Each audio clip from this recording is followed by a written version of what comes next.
rounds of boxing in the heavyweight division. 6 rounds de combate en la categoría de los pesos completos. Your two judges scoring, sus 3 jueces. Rafael Ortiz, Julio Ortega y Gonzalo Divan. Empezando the Belgian referee in charge. Su referee para ver las acciones, Gabriel Rico. Choosing the fighter is standing in the black corner. He wears the white trunks with black and red trim. Officially weighs in 206 pounds. Presentando ustedes en esquina negra, pantaloncillo color blanco con negro y rojo, con un peso oficial de 206 libras. As a professional, he stands for the record at 9 victories against 4 defeats. 7 of those victories coming by the fast way of knockout. Presenta un récord de 9 victorias, 4 derrotas, 7 de esas victorias por la vía del cloroformo, representando Aguascalientes, Jordi Motovilla.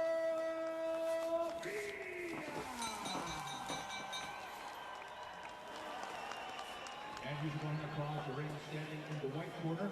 He wears the black trunks with purple trim. Officially weighs in at a record 207 pounds. Y su rival en la esquina blanca, pantaloncillo color negro con morado, con un peso de 207 libras. Standing with a record, a near perfect one. 12 victories, 1 lone defeat.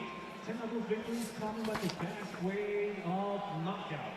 Presenta un récord casi perfecto. 12 victorias, 1 derrota. 10 de esas victorias por la vía del knockout. Representando Morón Boxing Club.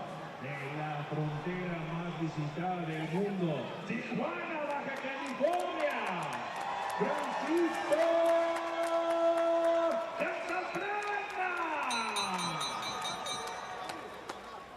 And now with the final instructions, dando las indicaciones finales, su referee en turno, Gabriel Rico. 6 rounds, 6 asaltos. Las reglas, quiero una pelea limpia, hay que tener cuidado con los choques de cabeza, no quiero golpes a la nuca ni a los riñones, los golpes son arriba del cinturón. Cuando yo diga afuera, se separan sin tirar golpes, choquen guante, regresen a sus esquinas. So welcome everybody to the CDMX arena. This is IBA.PRO 18, 6 rounds at heavyweight here. That is Francisco Cantabrana, 12 wins and 1 defeat. And that is Jordi Villa, 9 wins and 4 defeats. So Villa in the white, Cantabrana in the black.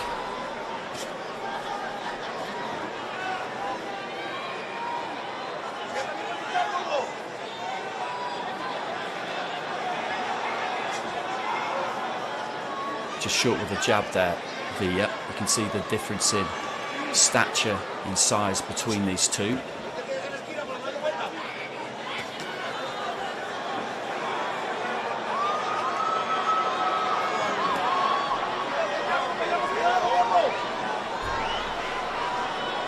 Just pawing with the jab early on there, Cantabrana.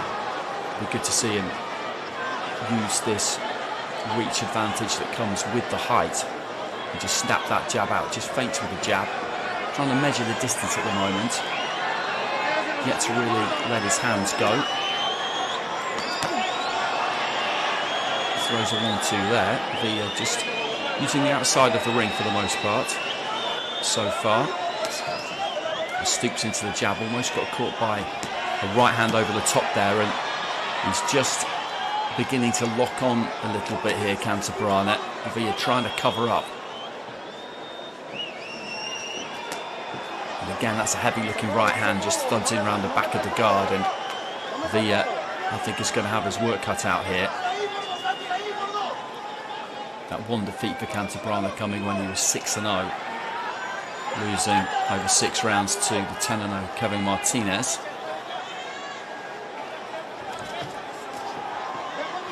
Just wants to make sure he doesn't cramp himself for room here. As I said, he's got those long levers, and I think if he just lets his hands go, he's going to do some damage here. He doesn't need to be too cute about this. 1-2 straight down the pipe. That's what he needs to look for. Good looking jab there as well.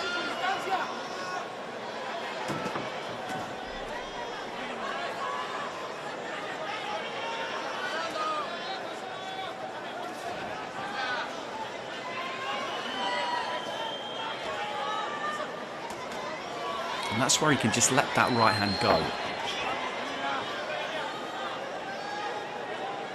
A lot of seats already filled at the CDMX in Mexico City. Been a good build up to this card.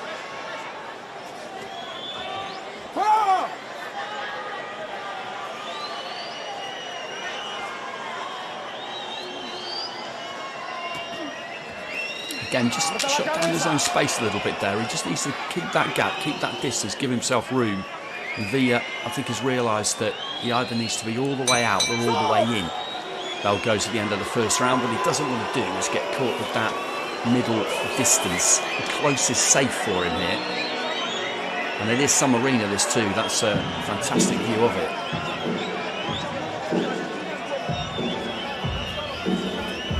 At top of the bill, we've got Angel Ayala up against Jason Mama. Mexico up against the Philippines. That's a good-looking fight. Jonathan Fierro and Sergio Chirino as well. And we'll also get a look at Yamileth Mercado. I last saw in action against Ellie Scotney last summer. So somebody who was a long-reigning WBC Super Bantamweight champion. And that's the distance he needs. Cantabrana.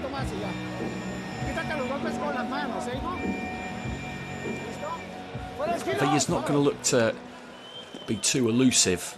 Defence for him really is about that guard. He could go down to the body a little bit here, Cantabrana, as well, because when he gets that guard up, Villa, he does leave some gaps down to the body. You can see there around the back of the elbow.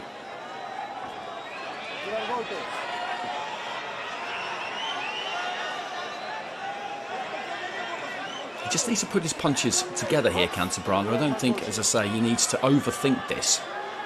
There's not been evidence of too much coming back from Jordi Villa.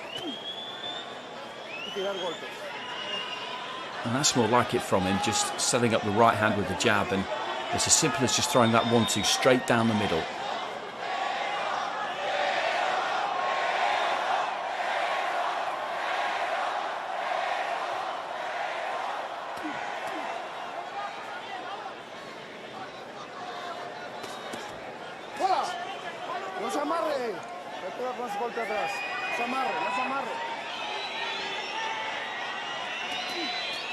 There's that right hand again, and then just look to try and throw it in from a slightly different angle, the uppercut there, and again Villa just backpedaling here.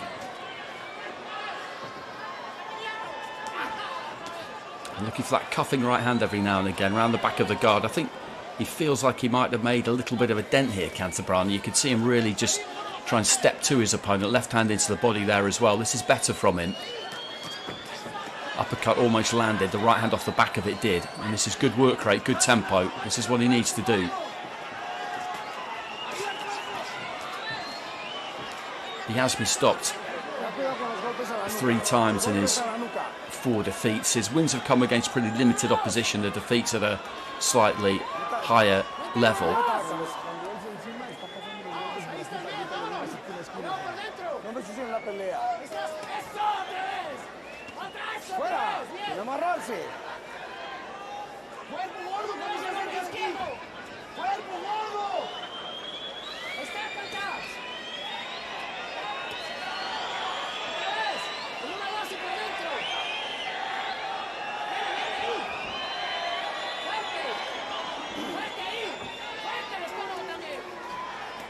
Left hand on the inside there, landed from Cantabrana.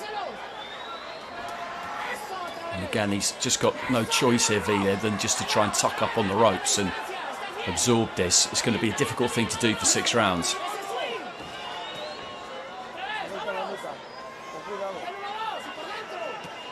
He's up the tempo nicely in this second round here, Cantabrana, swinging slightly wildly with the left hand there.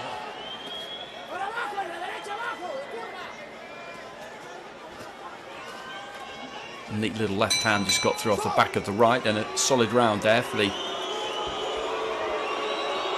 fighter from Tijuana. Both of these two from Mexico, Villa from Aguascalientes.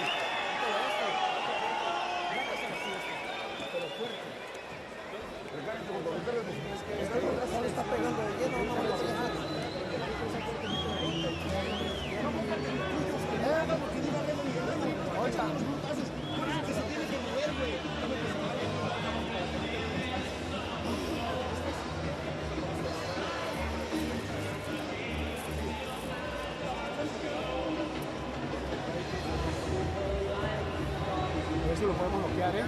Ya se ha estado queriendo ir, ¿eh?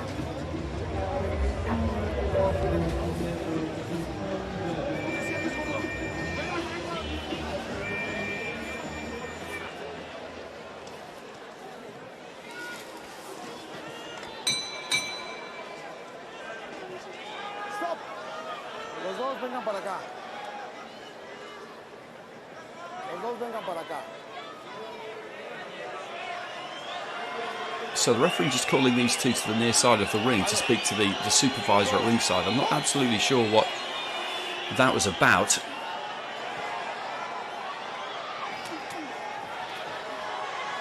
Every now and again he just pulls off that right hand slightly, Cantabrana, but he's looking to start aggressively here again in round 3. Goes down to the body there. I did suggest he might want to try and do that, and Villa is getting stuck in that middle distance at the minute. He's trying to cover up and throw back when he can.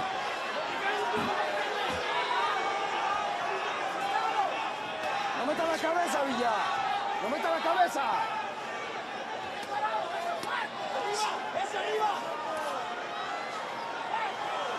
A rather laboured looking right hand there from Villa, and again the combination from Cantabrana. He falls in a bit and just allows himself to get wrapped up. The referee talking to Villa there, I think, about a touch of holding, but he's going to try and do that whenever he can, because he's got to try and get through this. Good left hand there from Villa, and that just causes Cantabrana to hold on a little bit, so that just gives him something to think about, and that's exactly what Villa needs. If you're going to get through to the end of 6 rounds here, you cannot just be soaking it up all of the time. If you can land something, just make your opponent slightly wary, make them think a little bit more. And that can just change the play slightly.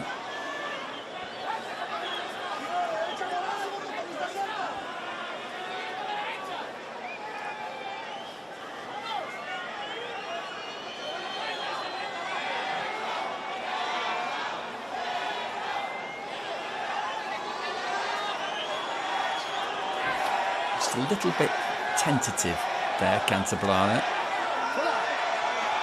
He just needs to try and maintain that gap, just complaining to the referee about getting punched around the back.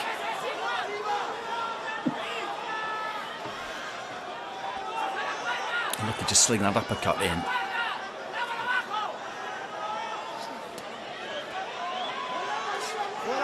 A bit of the snap has maybe gone out of the shots of Cantabrana here.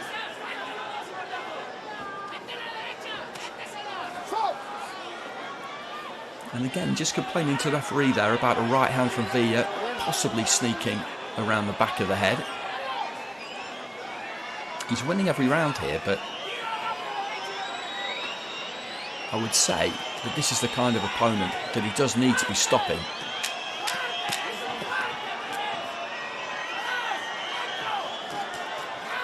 That's better, and he touched down with a knee there.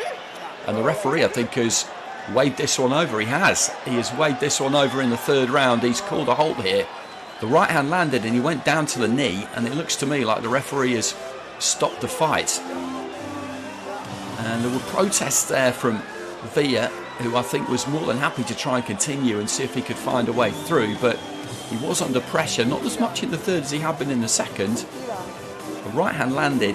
He went down, I think, momentarily to a knee. I expected to see the referee count there, but he just swooped straight in and stopped the fight. You can see some blood coming out at the end of the nose, and really all that awaited him was further punishment. So I don't disagree with that from the referee necessarily. A decent enough outing there for Cantabrana, who in spells I thought put his punches together pretty well. Maybe just shut down his own space a touch at times. Wasn't too much coming back. He got caught with one left hand. There's a nice crunchy right hand straight down the middle. That was the left hand that got through, that made him think just a little bit.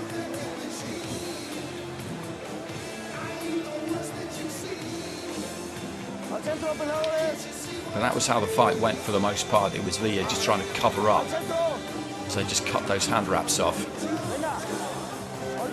And there's plenty of blood coming from that nose. That could mean that there's a fracture there, not necessarily, but that could be the case.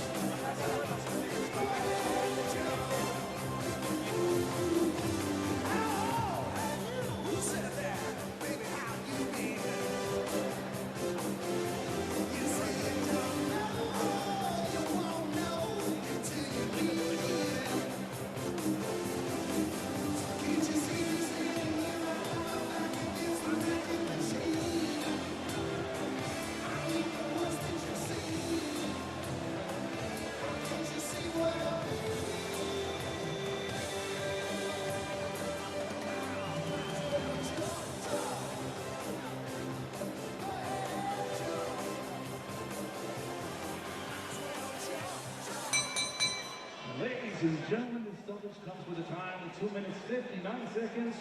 En the third round tenemos el tiempo oficial 2 minutos 59 segundos. En el tercer asalto, your winner by way of TKO victory. Su vencedor por la vía del knockout técnico de Tijuana, Baja California, Francisco Cantabrana.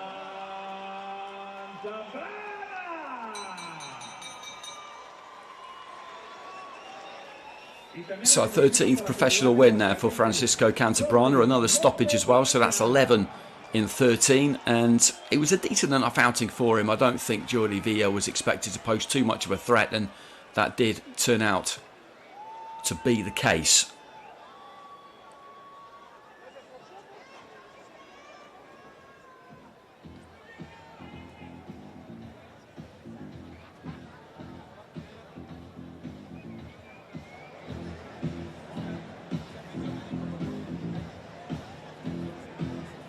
That short left hand did some good work for him at times. As I said, he does tend to pull that right hand a bit. He doesn't shoot it straight down the middle as much as he might, and he was just clubbing his man around towards the end there. It's a tough way to earn a living for Jordi Villa. He's giving away size.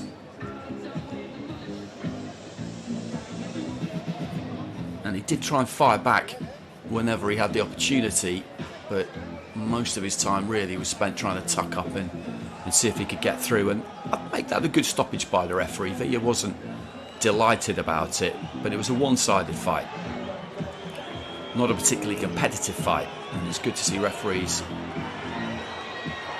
call the halt when they feel it is just that, no longer competitive, and I think that interpretation from the referee at that point was a sound one.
этот фрибет. Я сейчас вообще все закончу. Букмекерская компания Bet-City раздает до 200 тысяч рублей новым игрокам.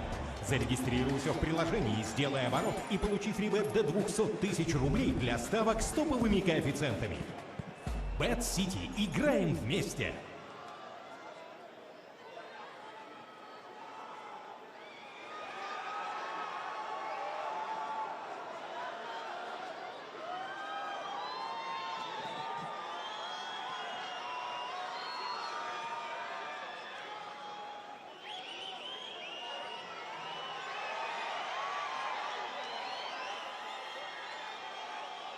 Scariest athletes on the planet.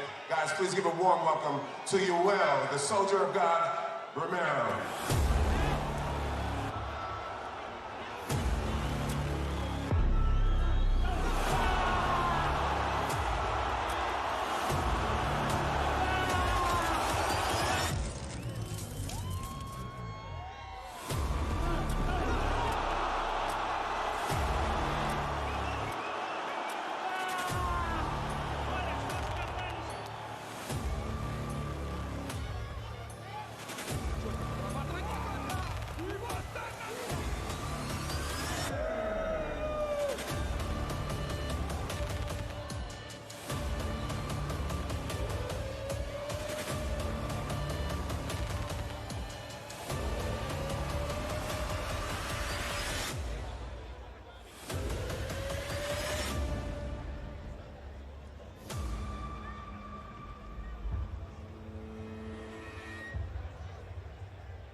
Агат-Эква Грин не просто в деле. Мы в нем по-крупному.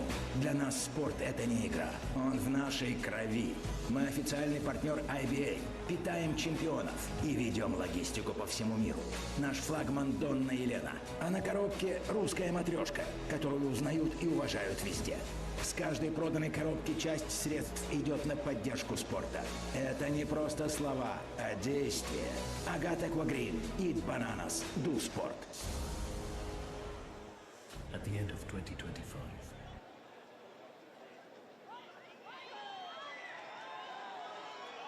And now calling to the ring, llamando al cuadrilátero de Mexicali, Baja California, Tomas, Mendoza.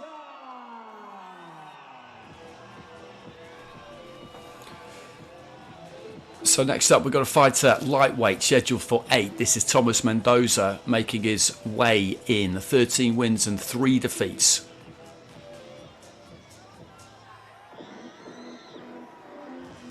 One of those defeats coming by split decision against Leobardo Sanchez, a defeat that he avenged recently, just back in March, winning pretty clearly over the 8 rounds.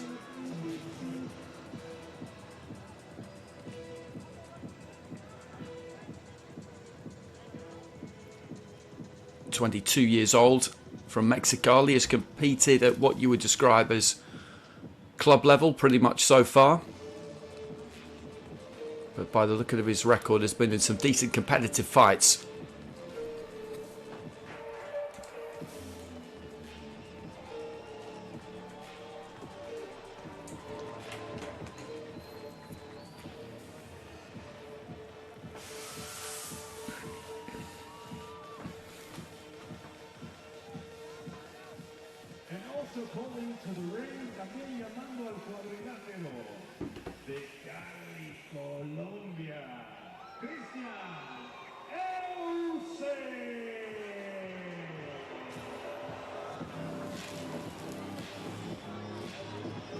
And his opponent here in the white, Cristian Eusse from Colombia, born in Cali, now based in Spain. Took on Carlos Ramos for the Spanish super featherweight title back in summer 2024. Decent fighter, Carlos Ramos. I saw him in the Golden Contract in the UK when he lost to Jazza Dickens.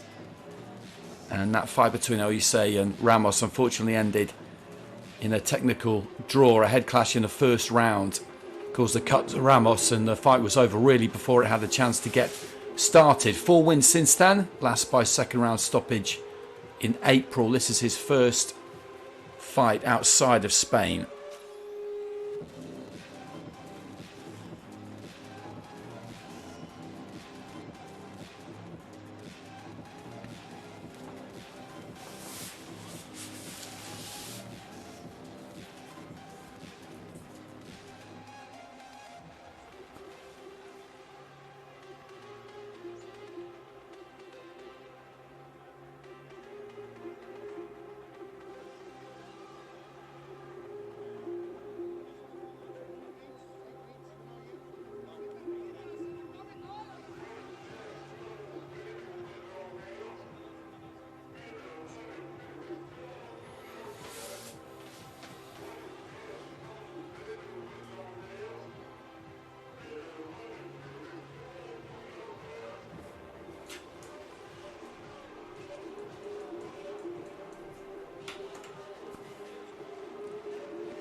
Ladies and gentlemen, IBA.PRO 18 en association with Stanford Boxing and Box Azteca, la casa del boxeo.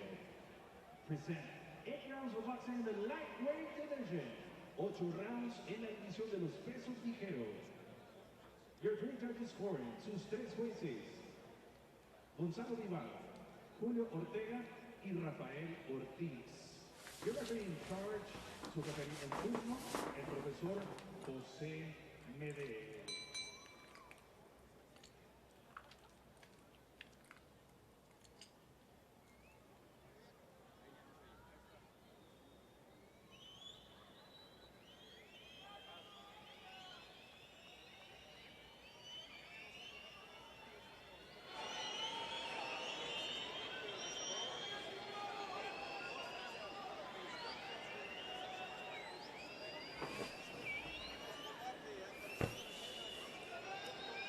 Introducing the fighter standing in the black corner. Here is the black trunks with gold trim. Officially weighs in 135 pounds. Presentando ustedes en esquina negra, pantaloncillo color negro con oro, con un peso de 135 libras. Standing with a record of 13 victories against 3 defeats.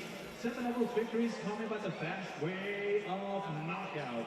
Presenta un récord de 13 victorias, 3 derrotas. 7 de esas victorias por la vía del cloroformo, representando boxeo franco del Mexicali y todo su valle, allá en la Baja California, Tomás Mendoza. And he's going across the ring, standing in the white corner. He wears white trunks with silver trim. Also officially weighs in at a limit 135 pounds. Y su rival en la esquina blanca, pantaloncillo color blanco con plateado, con un peso idéntico de 135 libras. Standing with a record perfect one. 12 victories, 1 defeat, 1 draw. 9 of those victories coming by the fast way of knockout. Presenta un récord de 12 victorias, 0 derrotas, un empate, 9 de esas victorias por la vía del cloroformo. El invicto originario de Cali, Colombia, y ahora representando Barcelona, España. Bacana la vuelta parte, Cristian Eusse.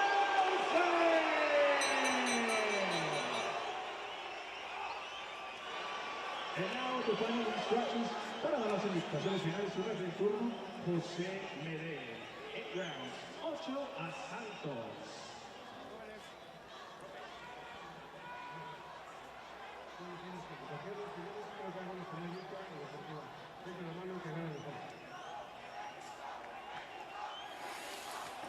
So touch of gloves between the two. They're scheduled for 8 in the lightweight division. Great reception there for Mendoza.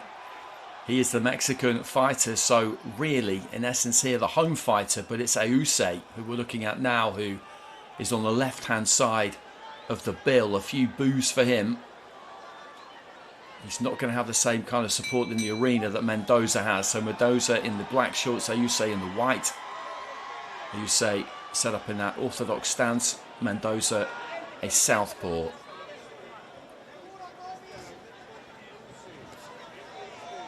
Just reaching for that long southpaw left hand early on there. Mendoza just dipped his knees and tried to find the body. Eusse just leading off with a left hook.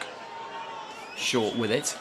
And there's that left to the body from Mendoza. He took his feet in that time, so managed to find his way to the target. He gets very low as he moves in. The fighter in the black trunks. The sweeping right hand there from Eusse was well short.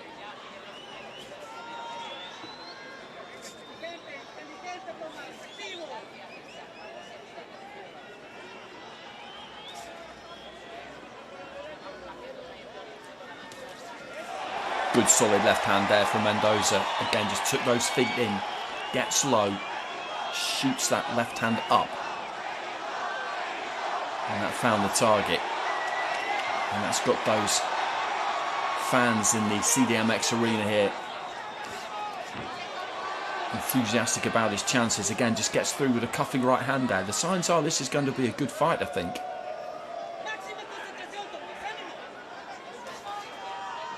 And again, just goes to the body. You see that high guard there of Eusse. The elbows flare quite wide. He does show his opponent plenty of body. There's plenty to attack there. He's quite tall and lean.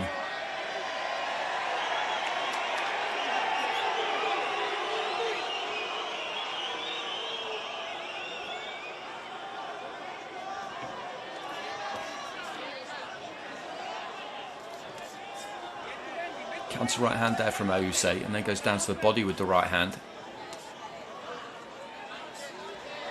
That's good defensive work from Mendoza. Dips nice and low.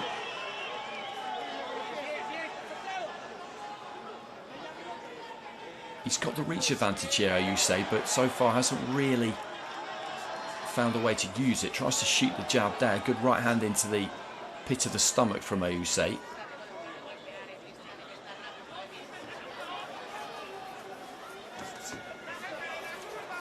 Just distracting with the lead right hand there, Mendoza. Then again just sinks that left hand in. Tries to fling a big left hand over the top.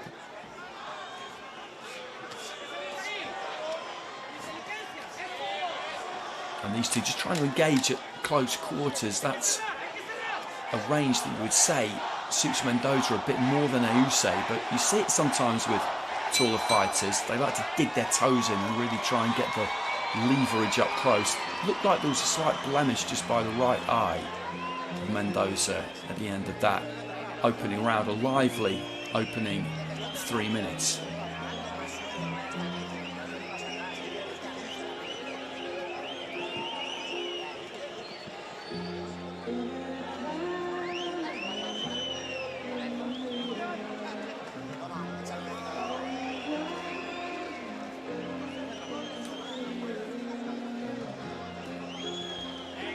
There's that left hand, as I say, gets nice and low, shoots it up, and it got through the guard.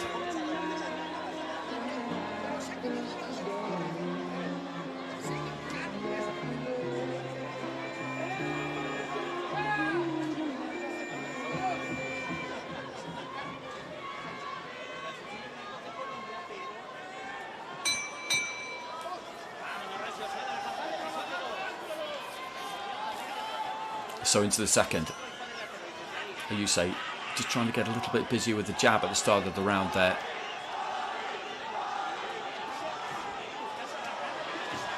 Right hand into the body, short right hand up top there from Eusse. And then looks for the long right hand, a bit more vitality about him at the start of this second round. Did make a little bit of a sluggish start. Again, just flicking the jab there with a bit more snap and then walked straight onto a right hand from Mendoza. Mendoza again looking for that left hand over the top, and Eusse's looking to really take it to him here. And again, just sinks that left hand into the body. Eusse just loses his balance there slightly. The Mexican crowd feel that Mendoza caused that with a punch. He didn't really, but he did get through with a good solid left, and this is really warming up. Good jab there from Mendoza. Eusse started quick, but Mendoza's looking to try and get on top of him now. Uppercut gets through again there from Mendoza.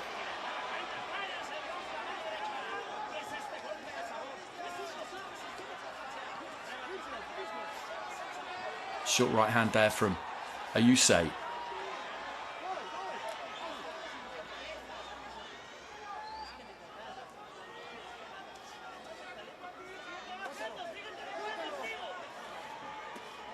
Just finding enough room for that right hand, but catches a right hand back himself there, Eusse. Again, Mendoza looking to try and just throw that big left hand over the top. He throws it blind, really. He's just leaning in. That's good range there from Eusse. That's where he wants this fight, really.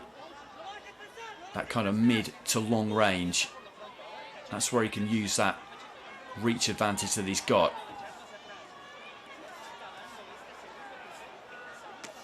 There's that big left hand again there, and that rocked him back onto his heels. He landed that one nice and strong, Mendoza, and I think he knows it. He's looking to try and let his hands go. He felt that, Eusse. You could see it. And he seems to have recovered pretty well. And this has been a really, really good round to watch so far.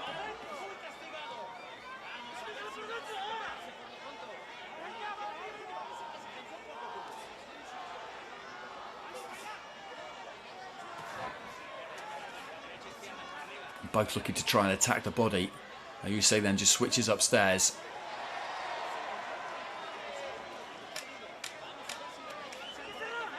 Had given that opening round, I think, to Mendoza. This second round is pretty tight. They've both more than had their moments. A cut on the corner of the right eye there of Eusse. You can see the blood just trailing down. I think it's running clear of the eye, but that was a really good 3 minutes. Eusse started quick. Mendoza came back into it. Probably did land the most solid shot of the round, that big scything overhand left that put Eusse back onto his heels, and I think did just stun him momentarily.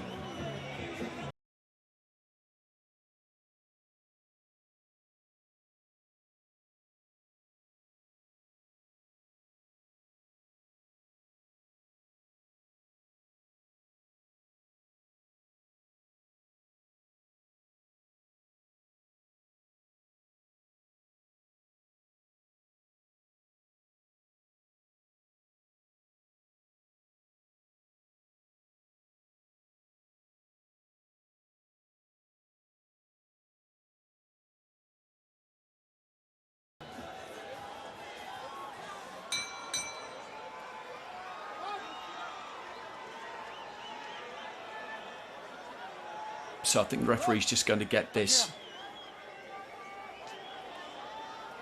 cut on the corner of the eye looked at by the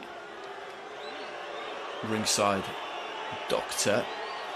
It didn't seem too bad to me at first glance. I haven't really had a close look at it, but it's on the corner of the eye, so the blood did appear to be running clear of the eye. And I think the referee's going to have to stop the fight here on the advice of the ringside doctor. The fight has been stopped. Now, the crucial thing here is, how was that cut caused? If it was caused by a punch, then Mendoza wins the fight. Mendoza is convinced that it was caused by a punch. And if it was, then that is a TKO in his favour. And we still can't really get a good look at it. The doctor took a look and decided that he was unable to continue. If it was a head clash, then we're within the first 4 rounds, and therefore it would be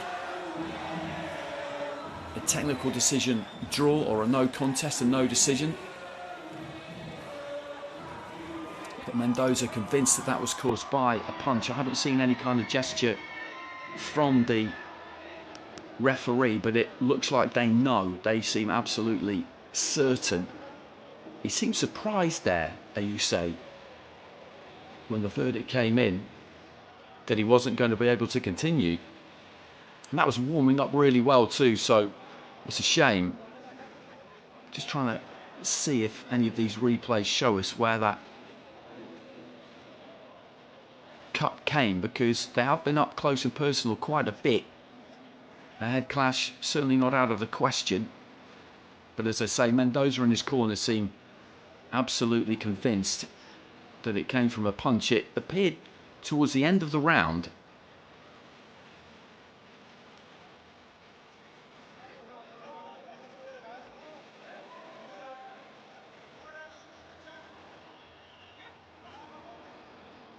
Well, it is a bad cut. It is a bad cut. You can see there it is long. It looks fairly deep. I think another doctor might have let that go on a little bit longer just to see if he could protect it, just to see if the corner, with a bit more work on it, could have got that bleeding to stop. But you can see there that it is a bad cut.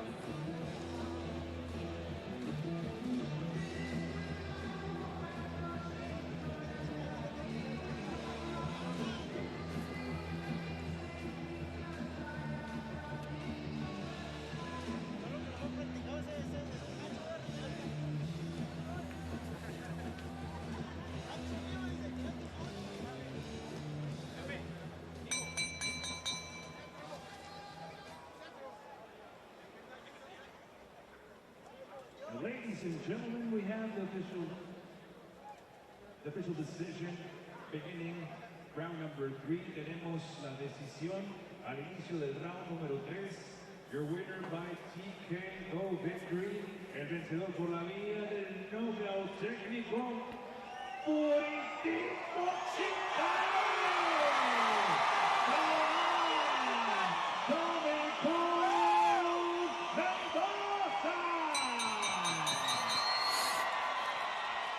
So the home fighter, Tomas Mendoza, gets the win, and you heard the MC there describe it as a TKO, so that cut obviously caused by the punch, and a great result for him. That fight, as I said, was warming up. The home crowd obviously delighted to see their fighter win, but I think they would have enjoyed seeing a bit more of that, because that second round was a good round, and potentially we had 6 more of them to come.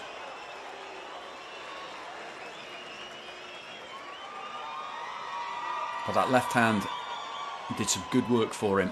It would have been a left hand that caused it. I'm sure about that. There's that big overhand left that rocked him back onto his heels and stunned Eusse. And by that point, you can see that the cut has opened up. It was right at the end of the round. And the doctor has a look and immediately says to the referee that he cannot be allowed to continue. He's going to need some stitches on that. It'll take a little bit of time for him to recover. So I don't think we'll be seeing Eusse again for a little while. Mendoza, I think, will be keen to get back out as soon as he can and build on that.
End of 2025, we released a mobile multiplayer game, IBA boxing game.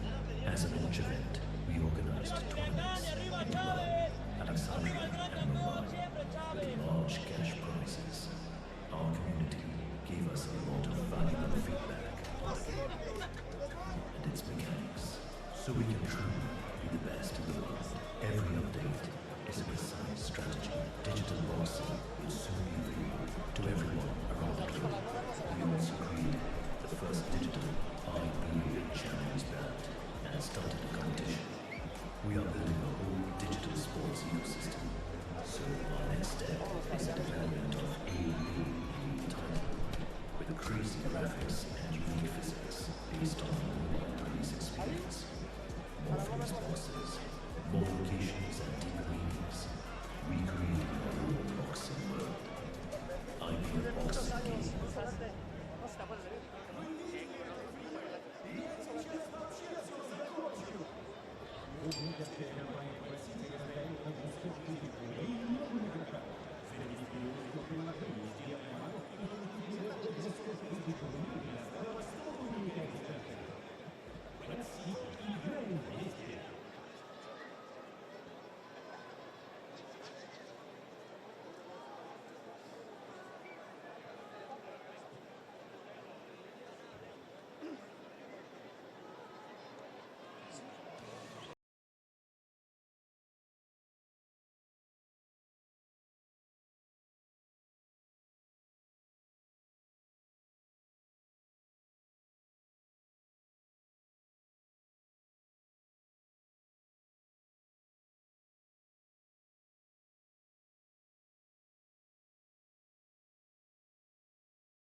noches.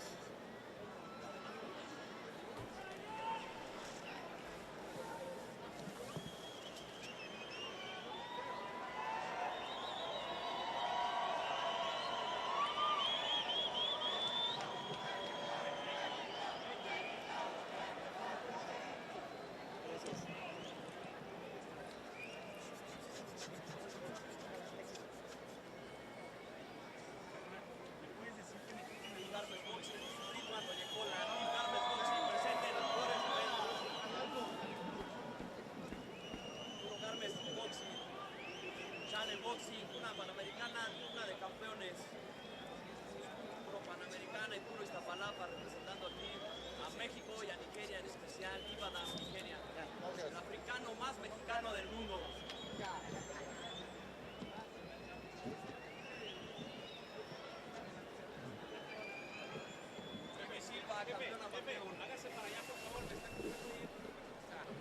And now calling to the ring, llamando al cuadrilátero. From Ibadan, Nigeria, Ridwan, Escorpión, Oyekola. So next up here we've got 8 rounds in the welterweight division, and this is Ridwan Oyekola, who has had an interesting career. I'm looking forward to seeing him. 29 years old, from Ibadan in Nigeria, 14 wins and 4 defeats. His career has been spread around the world: Nigeria, Japan, and recently Mexico. He won the Nigerian super featherweight title early in his career, then had 5 fights in Japan over the space of pretty much exactly 12 months between September 2022 and late August 2023. Boxed some good fighters. The matching is always tough there. Won 3, drew 1, lost 1, beat a couple of unbeaten fighters. The defeat coming for the Japanese super featherweight title against Keisuke Matsumoto.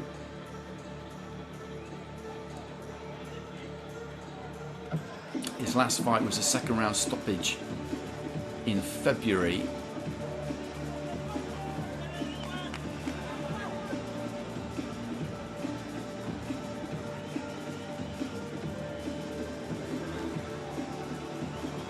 Nicknamed the Scorpion.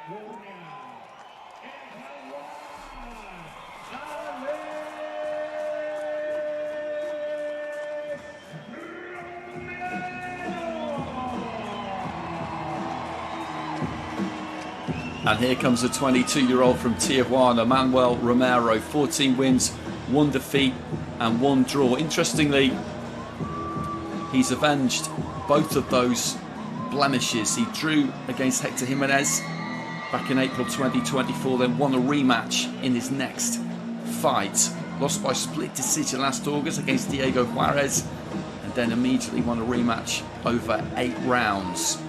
Most recently in action in March, a 6th round stoppage against Antonio Moreno.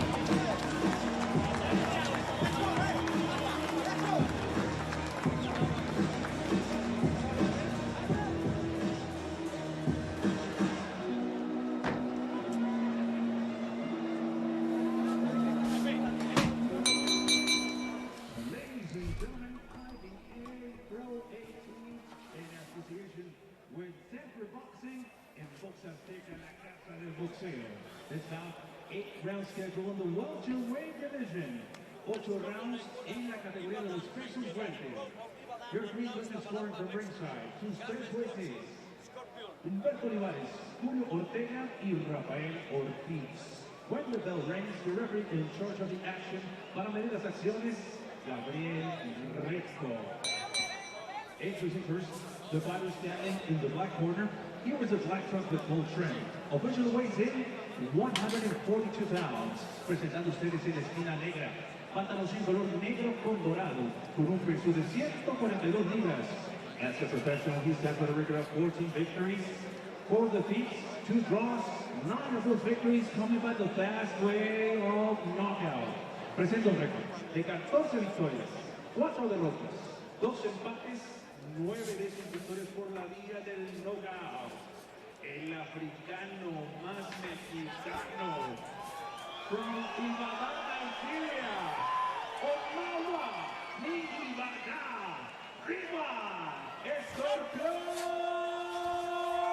Oyekola. And he's going across the ring, standing in the white corner. He was the white paper silver trend. Also officially weighs in 142 pounds. Y su rival en la esquina blanca, pantaloncillo blanco con placa, con un peso ético de 142 libras. Standing with a record of 14 wins, 1 loss, 1 draw, 8 of those big wins coming by the fast way of knockout. Presenta un récord de 14 victorias, 1 derrota, 1 empate, 8 de esas victorias por la vía del knockout. Representando Castillo Boxing Club de la esquina en Latinoamérica, Tijuana, Baja California, el Jaguar, Romero.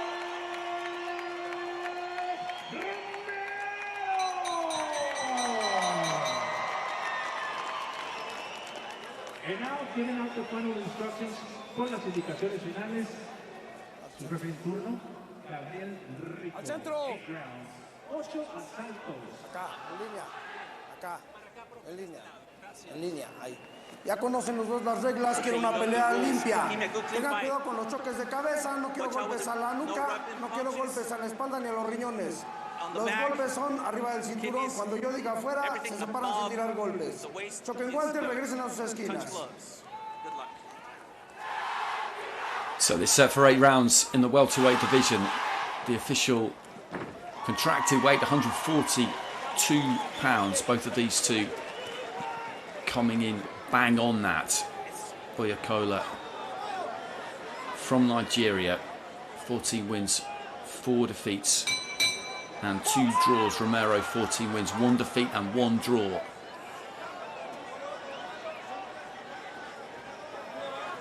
And it's Oyekola who you would say of the two has boxed at the higher level consistently in his career so far, and now based in Mexico.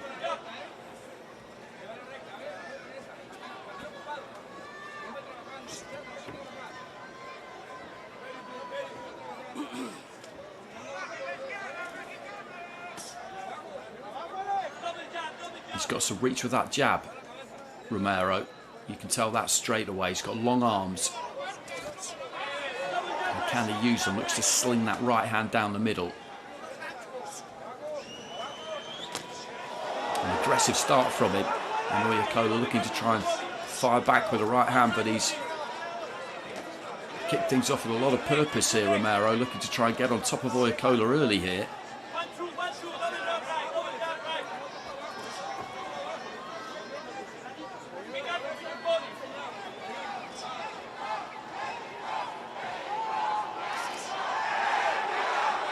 Trying to keep it long. Nice and fluid with that 1-2. Doesn't load up.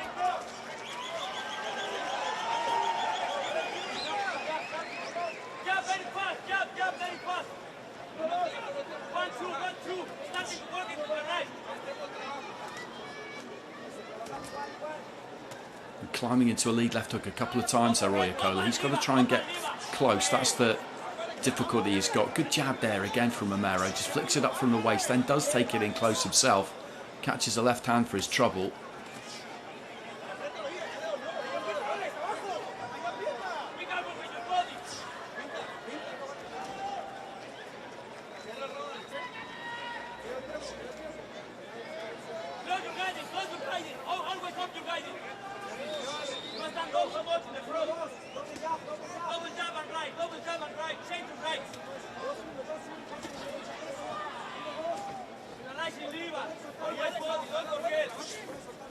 Looking for the lead left uppercut there, Oyekola. Didn't quite manage to land it.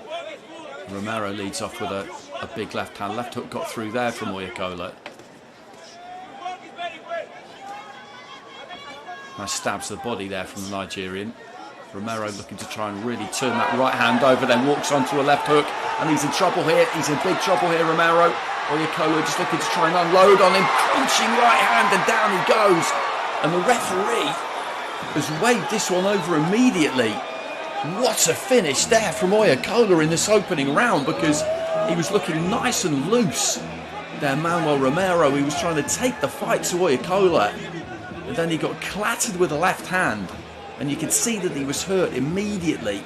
Oyekola followed up, and we've got another early finish here, and that is an upset, certainly for this Mexican crowd. It won't be an upset in the eyes of Oyekola or his corner or his backers, and just nodding his head at this vast CDMX arena.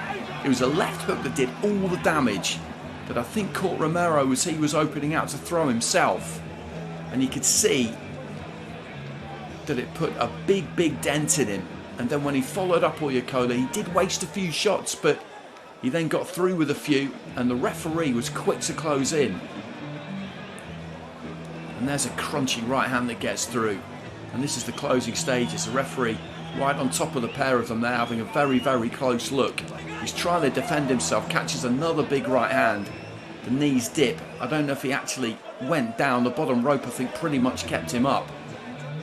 But before all of that, it was a left hand that really did the damage. That right hand is the finisher, but there was a big left hand in there from Oyekola, and it was after that, really, that Romero unravelled, and that is a huge win for Oyekola. Lost a couple back-to-back against good fighters not that long ago, but maybe now really has found a home for himself, and that's a shock for Romero. They just got him sat down on his stool. He looks like he's recovered pretty well, but he made a good start there too. He looks nice and languid, nice and loose, not the hardest to hit stylistically. When you look at him, could have kept things a little bit longer than he did distance wise, chose to take it in tight when maybe he didn't really need to. And as I said earlier in the round, Oyekola's mission was to try and get tight. He looked for that left hook a few times, and when he landed it, boy did he land it, and then he really followed up on it too. And that's another early finish. We've had 3 in a row now at the CDMX. It'll be throwing this TV running order into absolute chaos.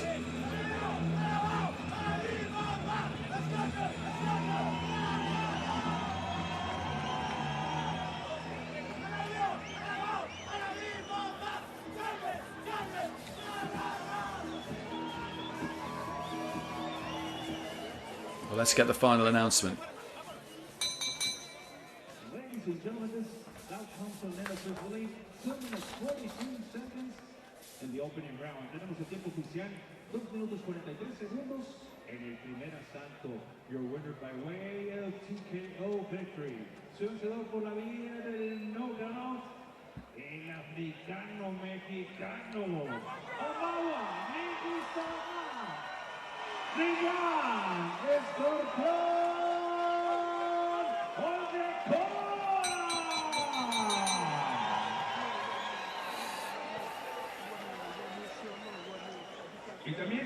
Well, the Scorpion has got some sting. That was a performance from this now, I'm sure, adopted son of Mexican boxing. A terrific result from him.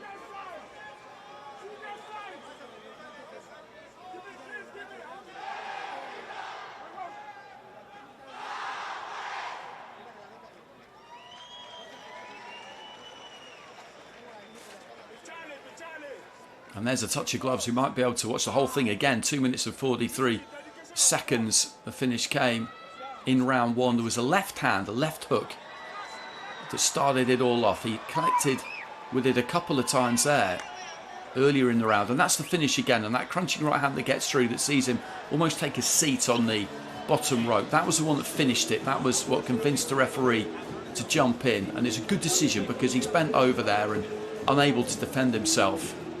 But it was a left hand before all of that that really caused Romero to unravel. And the left just landed before the right there too. A very quick combination. And that is a ruthless finish from Oyekola. It's that kind of finishing instinct that you have to have. You get your man hurt, you have to be able to follow it up. And he has seized the mic.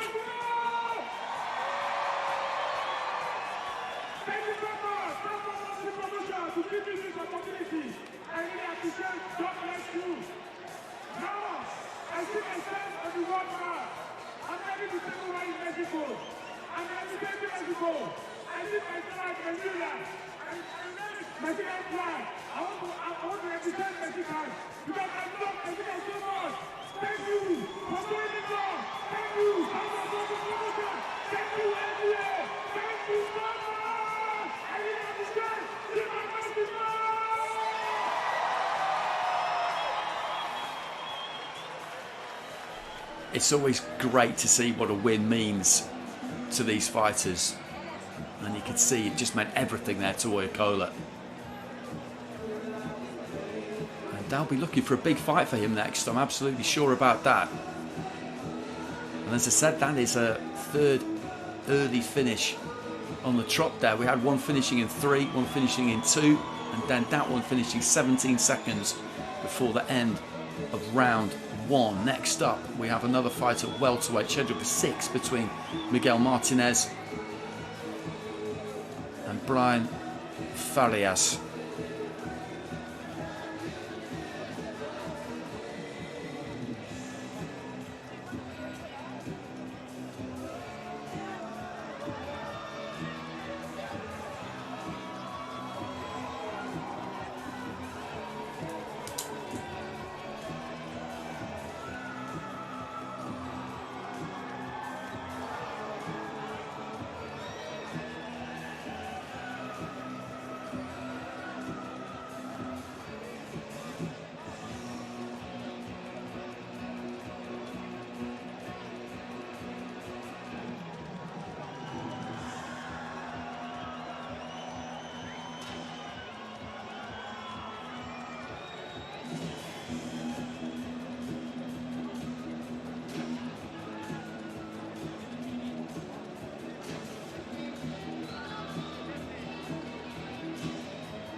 So this is Nicolas Blanco making his way to the ring. This is for a fight scheduled for 6 rounds in the welterweight division.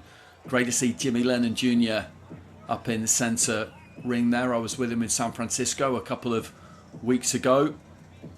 One of the top MCs over the last few decades. And Blanco coming to the ring with a record of 13 wins and 6 defeats.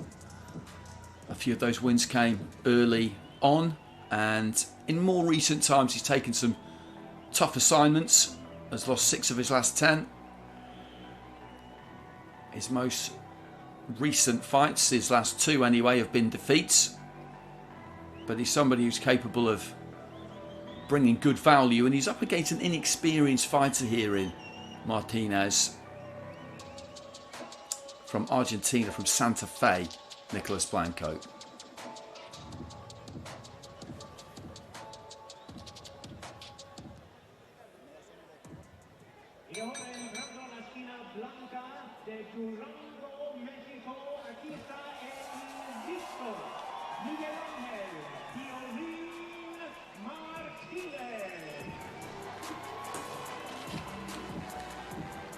Martinez, early in his pro career, 25 years old, turned pro last April, so by Mexican standards, pretty late.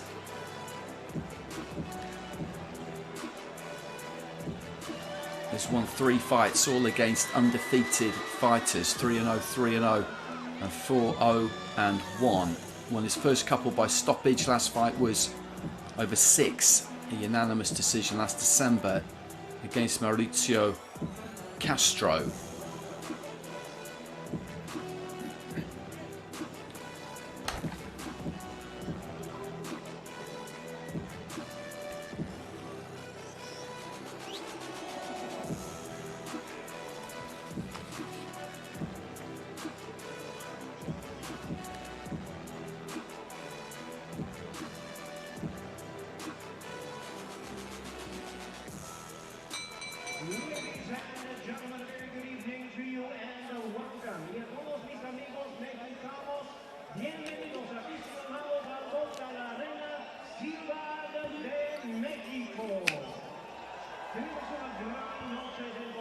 Indeed, we have a big night of action coming your way. It's IBA.PRO 18, and it's all brought to you by the IBA Southern Boxing and TV Azteca. Patrocinadores, a big thank you to our valued sponsors, Rome, IB Challenger, Bet City, and Doña Elena. Ahora tenemos un combate en pesos welter, presentando a los jueces.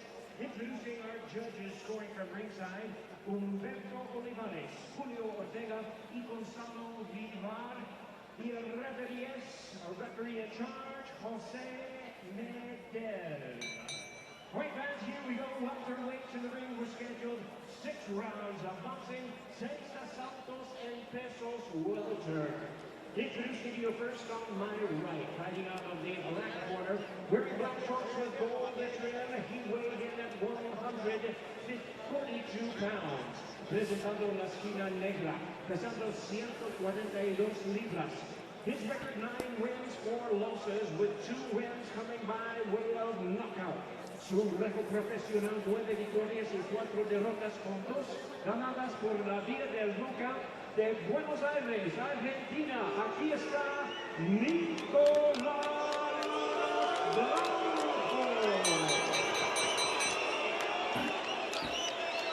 And his opponent across the ring on my left, fighting out of the white corner. Wearing white trunks with gold trim, he weighed in the same as his opponent, 142 pounds. Y su oponente en la esquina blanca, pesando 142 libras. He is undefeated in his campaign, with a record of 3 wins, no losses, 2 wins coming by way of knockout, con un récord de 3 victorias sin derrota. Tiene 2 ganadas por la vía del knockout. De Durango, México, damos la bienvenida a mi hijo, Miguel Ángel Martinez. Y aquí está el referee Jose Mendez.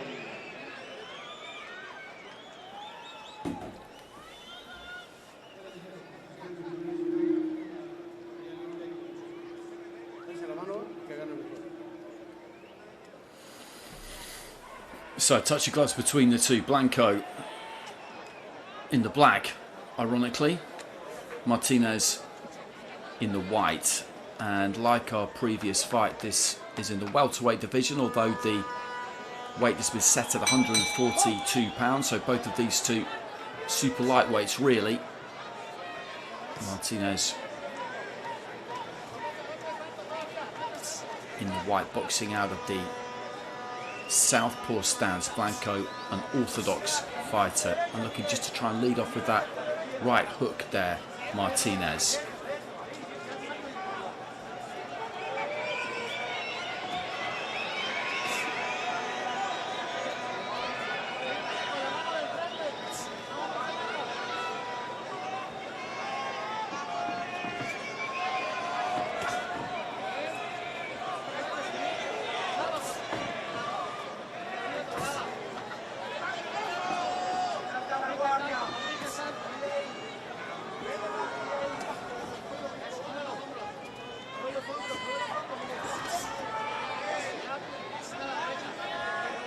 Martinez early on here just dictating terms, isn't throwing bundles of punches, leads off again with a right hook there.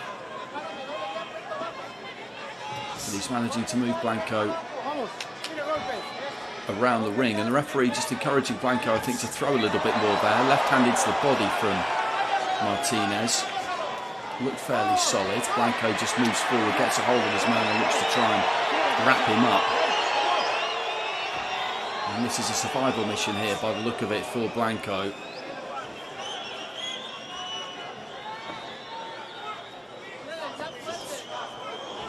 Just moved in slightly closer there, Martinez, and then looked for the left hand, but didn't reach with it. Left hand just landed on Blanco there as Blanco was trying to just move off to his right hand side. He's a tall, rangy fighter, Martinez. Got some pretty big shoulders on him, long arms as well. There's plenty of natural tools there. Looks to try and keep that guard nice and tight, tucks those elbows in, doesn't give you all that much to hit, stays pretty side on.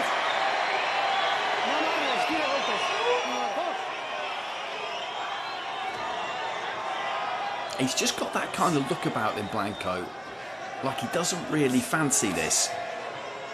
He could be doing him a disservice, but he looks wary of Martinez. Martinez with a good straight left hand there.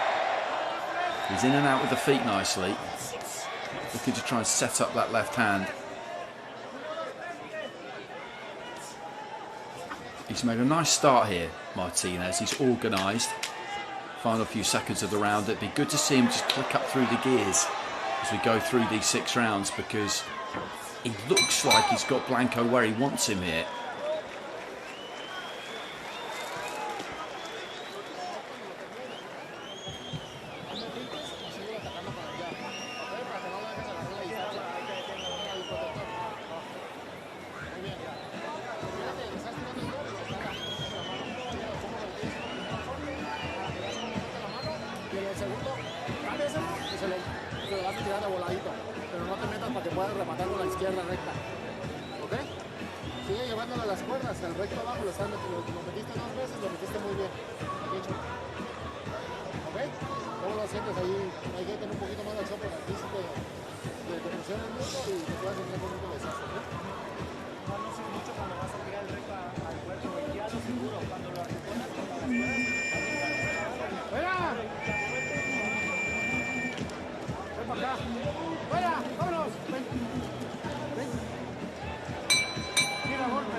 Just a little fake with that front foot there, just dips that toe in. Martinez, he's on top of you, good front foot pressure from him.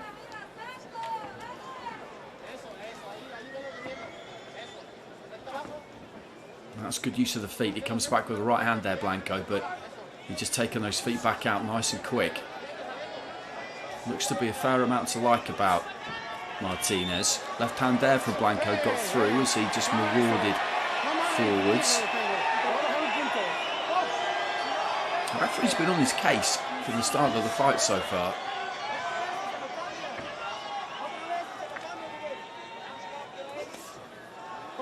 Long sweeping left hand into the body there from Martinez.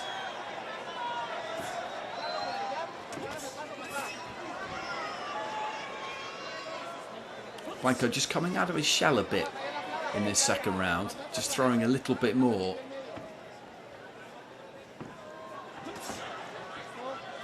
Left hand was just short there from Martinez.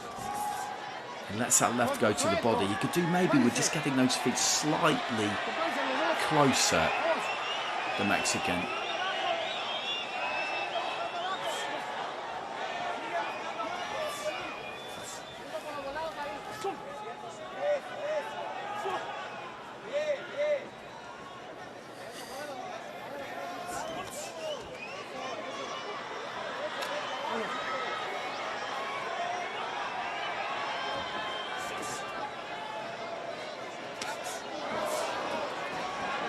Nice left hand, straight left hand close up there from Martinez.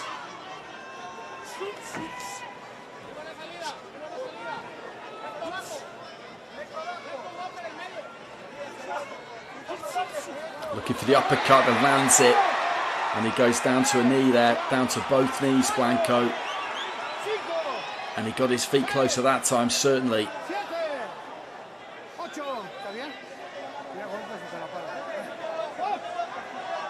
So can he follow it up here? Martinez. It was the uppercut, that left uppercut that connected and saw him sink down to his knees. He's looking to try and get tight, trying to get close, feeling like close could be safe here.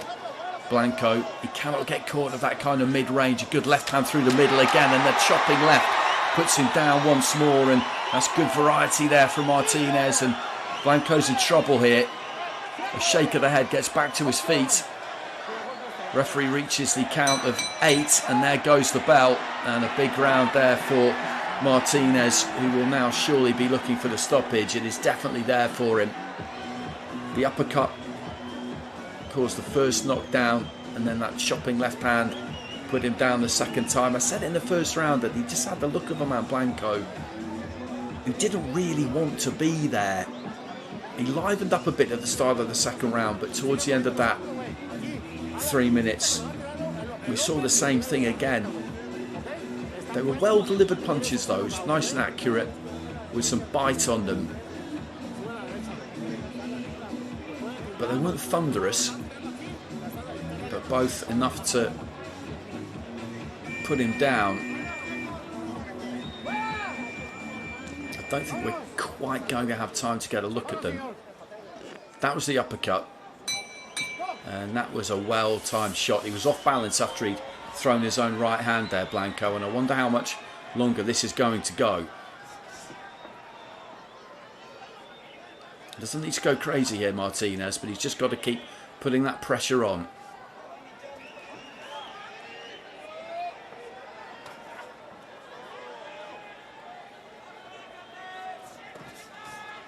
Left hand up close. And he's trying to hold on here, Blanco. The referee just prizing them apart. A shake of the head there for Blanco, and I really do think he would rather be anywhere else at the moment than in this ring in the middle of the CDMX in Mexico City.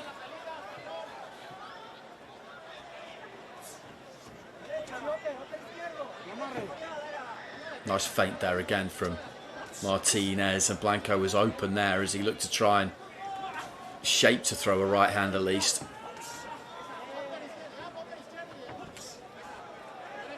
Looked for the uppercut, wasn't quite on. Good work to the body there from Martinez. Just needs to busy up those hands, put these punches together, and Blanco is there for the taking. Good left hand into the body.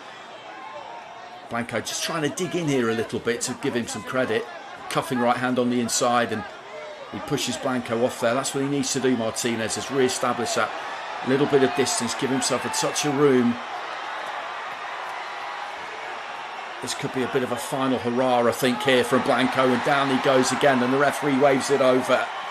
The referee waves it over, and it's another finish inside the distance. I said it could be a final hurrah, and that's exactly what it turned out to be. He started to throw, I think knowing that he really didn't have much left.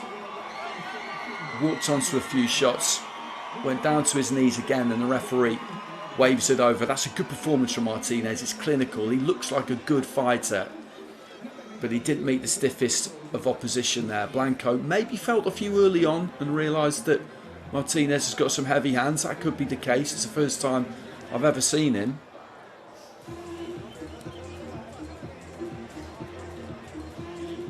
But from the first round onwards, he just didn't look like a fighter in the mood to really bite down and try and get through this.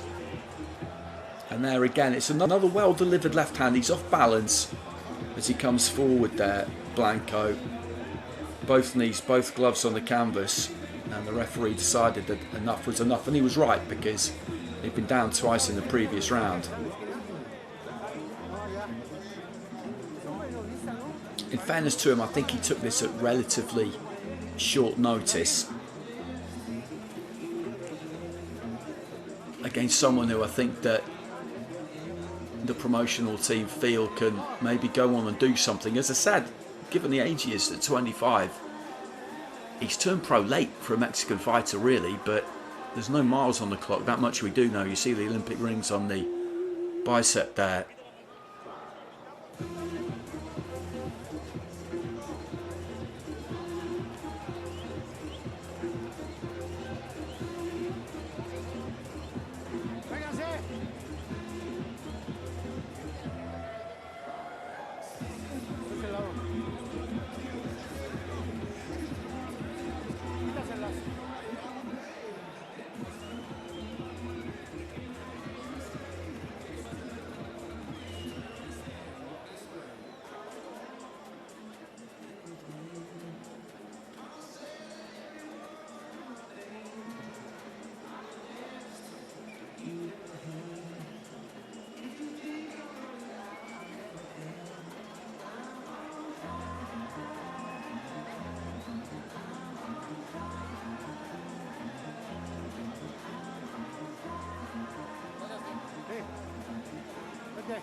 Ladies and gentlemen, damas y caballeros, tenemos el tiempo 1 minuto 35 segundos en el primer round, with a time of 1 minute 35 seconds in round number 1.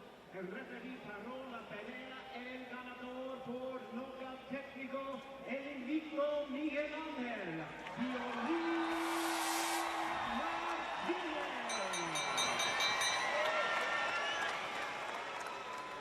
And a good performance from Miguel Ángel Martinez. I'm sure we'll be seeing him again before too long. A touch of gloves between the two. A Paris Olympian, 3-0 as a pro. El tiempo 1 minuto 35 minutos, round número 3. 3 rounds, 1 minute 35 seconds.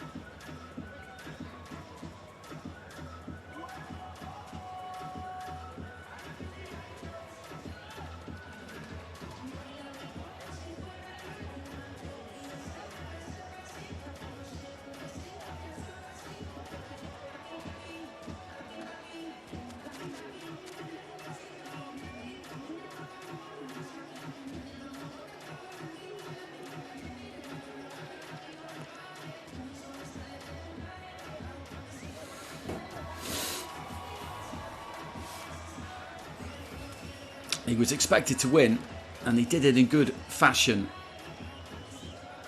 He was a bit unfortunate in the Paris Olympics because he ran into Ruslan Abdullayev of Uzbekistan in his first fight, another fighter who was turned pro, but he'll be looking to make strides in the professional ranks as quickly as he can.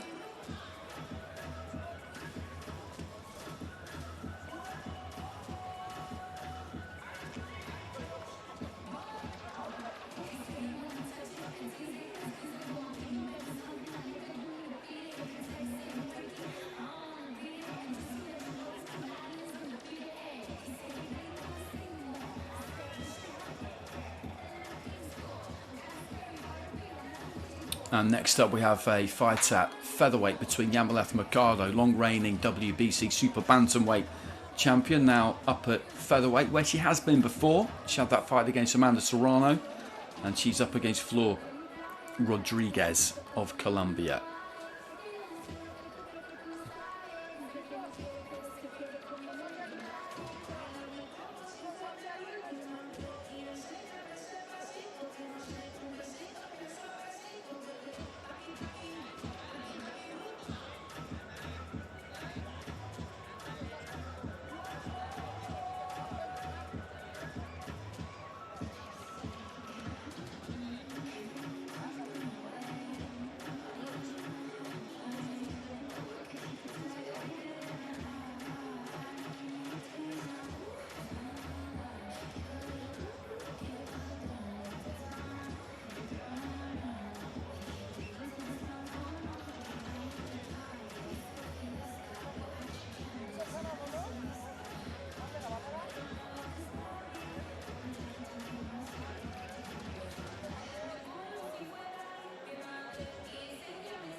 Making her way to the ring now is Flor Rodriguez from Ibagué in Colombia, 22 years old, 9 wins and 2 defeats.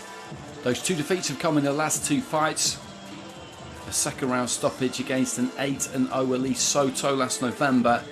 Then in March she travelled to Bosnia and Herzegovina, where she got stopped in 6 by Cheyenne Hansen. And she's in pretty deep again here tonight against Mercado, a long reigning WBC Super Bantamweight champion.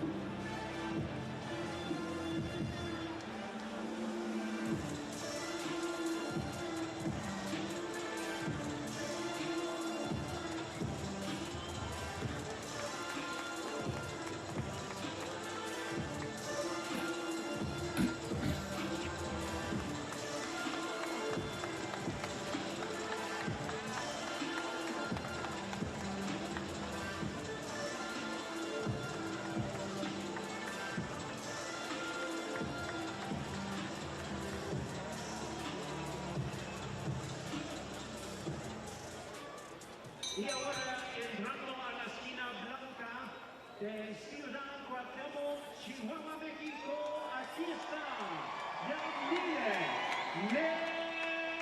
Mercado.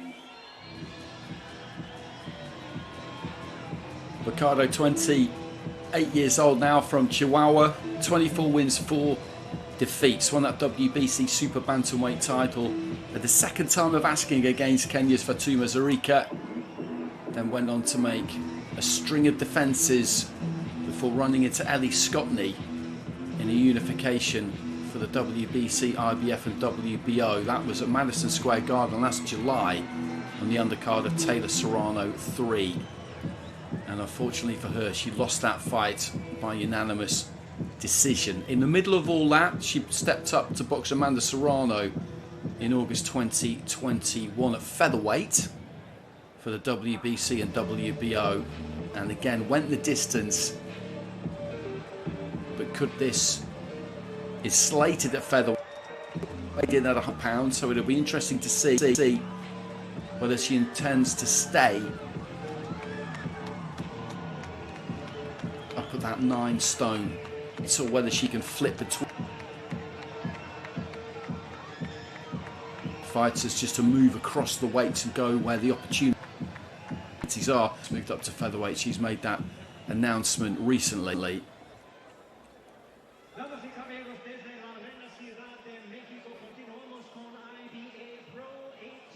And McCall hasn't boxed. Right.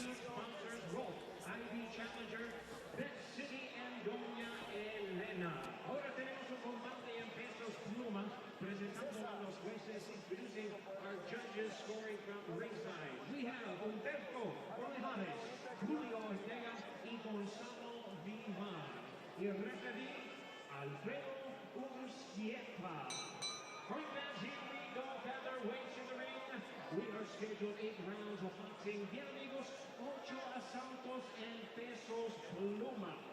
Introducing to you first on my right, fighting out of the black corner, wearing black trunks with gold trim. She weighed in at 125 pounds. Presentando la esquina negra, tiene un peso de 125 libras. Her record stands at 9 wins, 2 losses, with 6 wins coming by way of knockout. Su récord profesional, 9 victorias y 2 derrotas, con 6 ganadas por la vía del knockout de Ibagué, Colombia, en su debut mexicano. Demos la bienvenida a Flor Rodríguez.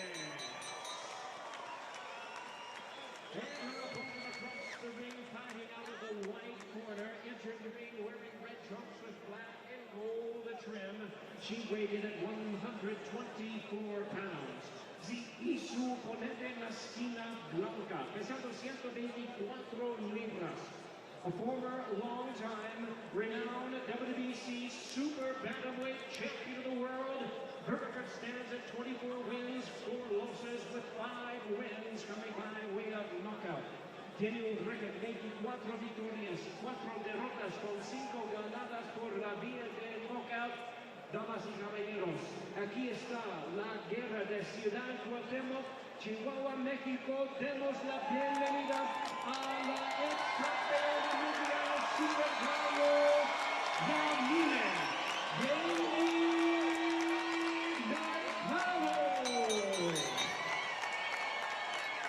Y aquí está el referee Alfredo Urquieta. Al centro. Gracias. Señoritas, es un privilegio poder referir a su pelea. Vuelvo a reiterar, no las quiero perjudicar. Cuidado con las cabezas, los golpes atrás de la nuca, abajo del cinturón y atrás de los riñones. Choquen los guantes, que gane la mejor. Gracias. Gracias. Con tu permiso.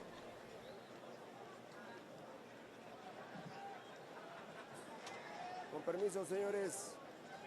Con su permiso. ¿Lista? ¿Lista? ¿Lista? ¡Vámonos! ¡Manuel! ¡Ups!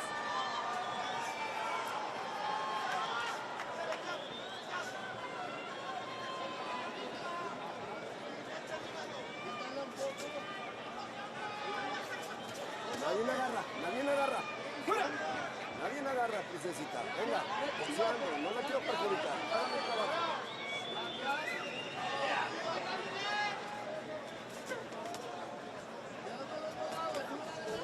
Limpio, limpio, boxeando las dos, boxeando.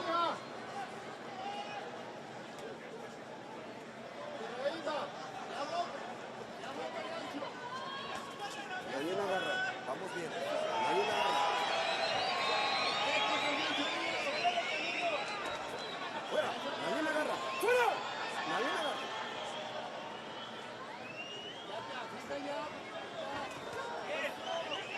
Tire golpes, no le paro la pelea. Venga.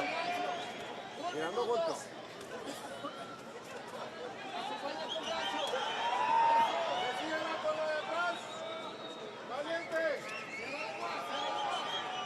Boxeando los dos. Cuidado atrás, cuidado atrás. Limpio, limpio, boxeando bien. Boxeando, boxeando.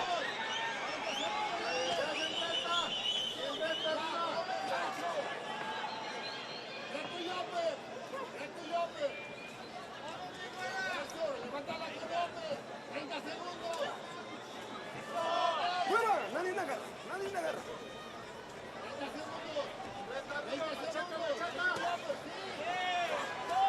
¡Fuera! ¡Fuera! ¡Fuera! ¡Suba la cabeza! Empiezo a perjudicar, ¿eh? 10 segundos.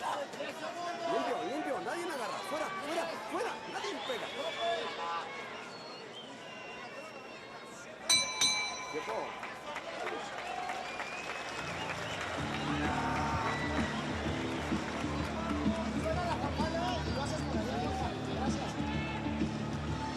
Es que no debes de estar tú en el área técnica. Por eso me muevo. Disculpa, amigo.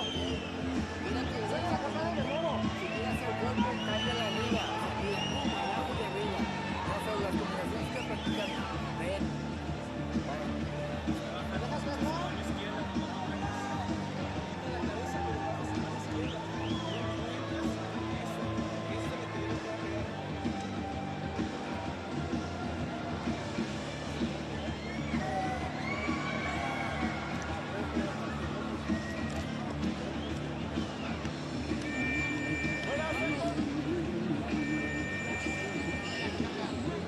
Cuidado acá, Yamileth, cuidado. Hay que tirar golpes, voy a parar la pelea. Fuera el banco. Vámonos, de este lado. De este lado, de este lado. Más rapidito. ¡Box! Nadie la agarra. La que agarre le bajo el punto. La que agarre le bajo el punto.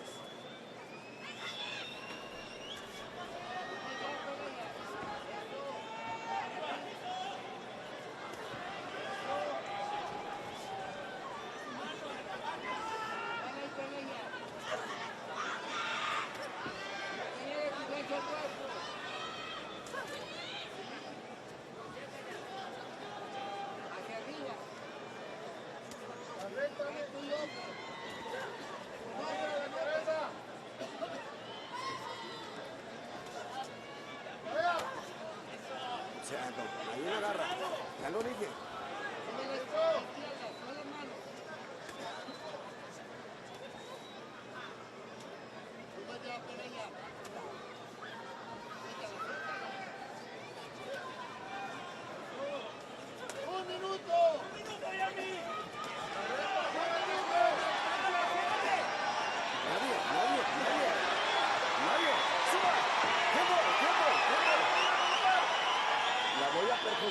La voy a perjudicar. Suba la cabeza. ¡Nadie me agarra! ¡Fuera!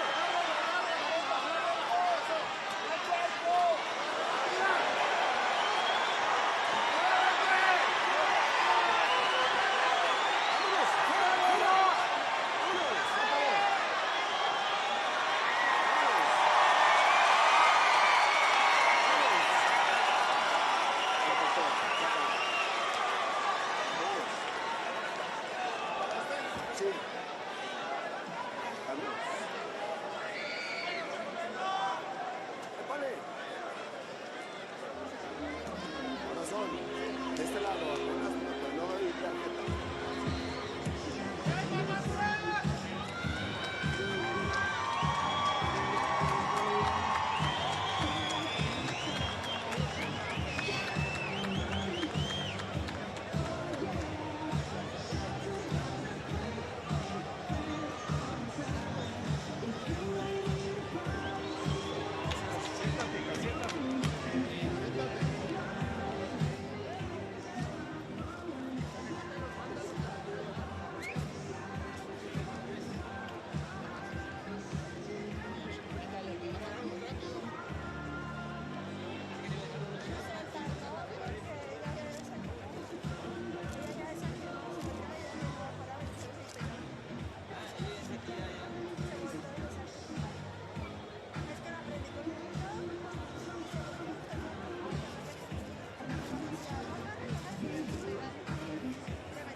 Tenemos el tiempo, 1 minuto 41 segundos en el round número 2.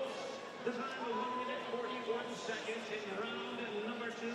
El referee paró la pelea, la ganadora por nocaut técnico, Yamileth.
scariest athletes on the planet. Guys, please give a warm welcome to Eusse, the soldier of God, Romero.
Зарегистрируйся в приложении, сделай аванс и получи фрибет до 200 тысяч рублей для ставок с топовыми коэффициентами.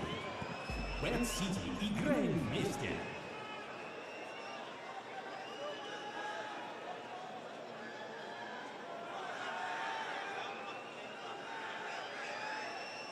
Агатек.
ahora entrando a la esquina negra de Oaxaca, México. Demos la bienvenida a Sergio Chirino Sánchez.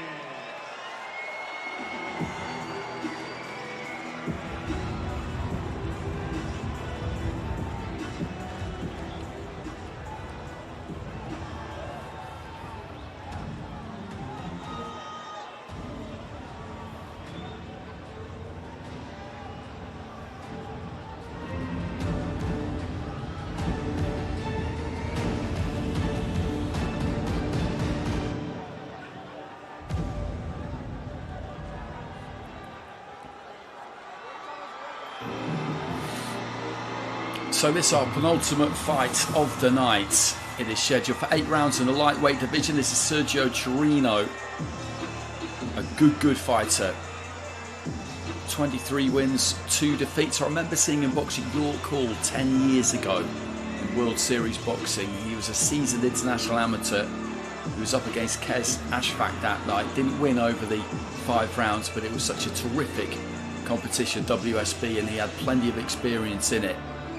The 2 defeats as a pro have come in very good company. One against Mauricio Lara 8 years ago, and the other in a world title fight in the summer of 2024. He was up against Rafael Espinoza in Las Vegas. Espinoza had just won the WBO featherweight title in his previous fight against Robesi Ramirez, who was another supersonic amateur and seasoned WSB veteran.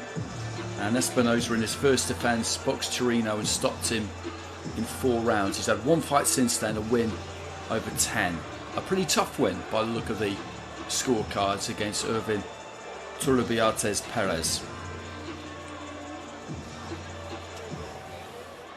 Y ahora entrando a la esquina blanca de Guadalajara, Jalisco, en México, aquí está zurdo de oro, Jonathan Fierro.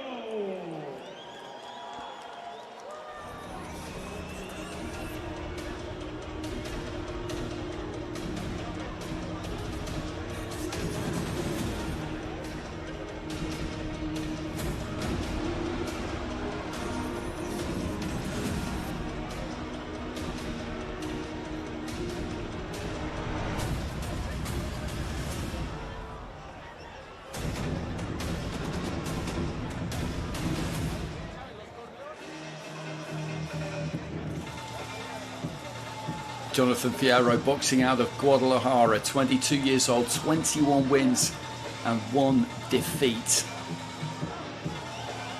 That defeat coming in the 3rd fight of a 3-fight run in the US. It was a tight decision over 10 rounds against Luis Ronaldo Nunez on the undercard of David Benavidez against David Lemieux. He's won 8 in a row since then.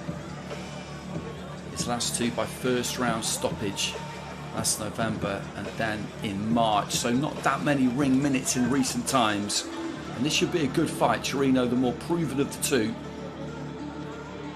And an all-Mexican clash.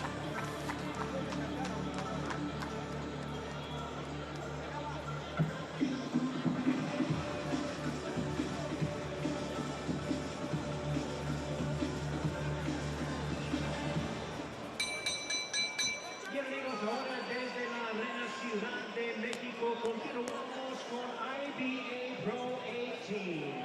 Patrocinadores of value sponsors, Roll, IB Challengers, Bet City, and Doña Elena. Ahora tenemos un combate especial en pesos ligeros. Ahora presentando a los jueces, introducing our judges, scoring from ringside, we have Humberto Olivares, Julio Ortega, and Rafael Ortiz. And the referee in charge, referees, Gabriel Rico. Right, guys, here we go. Lightweights in the ring in the co-main event of the evening, scheduled 8 rounds of boxing. Bien, amigos, 8 asaltos en pesos ligeros. Introducing you first on my right, fighting out of the black corner, Wearing black trunks with multi-color trim, he weighing at 130.8 pounds. En la esquina negra, pesando 130.8 libras, a former world title challenger, holding a record of 23 wins, 2 losses, with 13 wins coming by way of knockout. Tiene un récord de 23 victorias y 2 derrotas, con 13 ganadas por la vía del knockout. Demos la bienvenida al ex retador campeonato mundial de Santa Lucía del Camino, Oaxaca, México. Aquí está Sergio Chirino.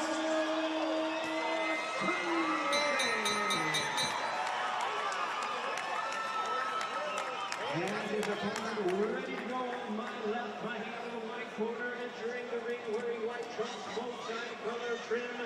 He weighed in at 130.3 pounds.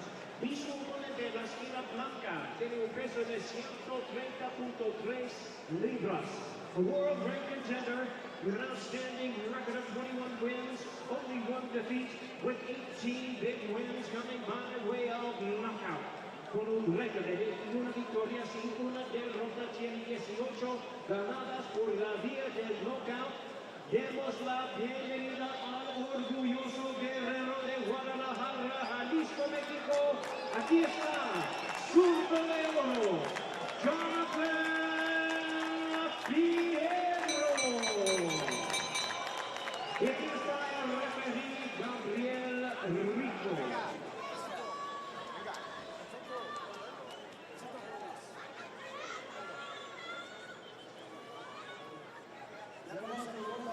Quiero que hagan una pelea limpia. Hay que tener cuidado con los choques de cabeza, no quiero golpes a la nuca, no quiero golpes a la espalda ni a los riñones. Los golpes son arriba del cinturón. Cuando yo diga afuera, se separan sin tirar golpes. Choquen guantes, regresen a sus esquinas.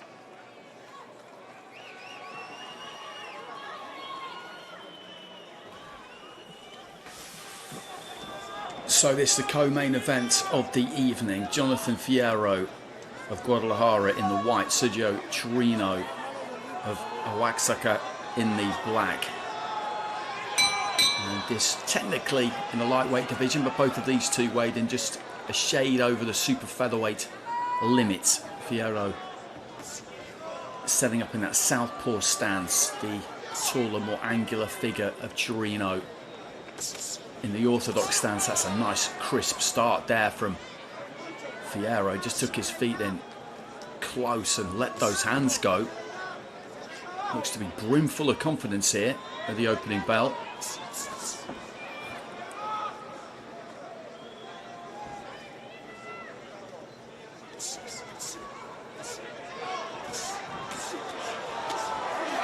Right to the body there from Chirino.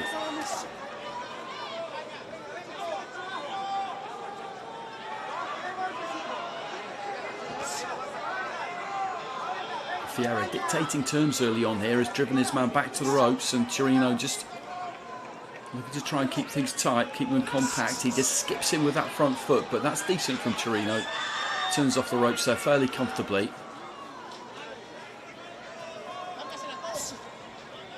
Snaps out the jab there, Fierro.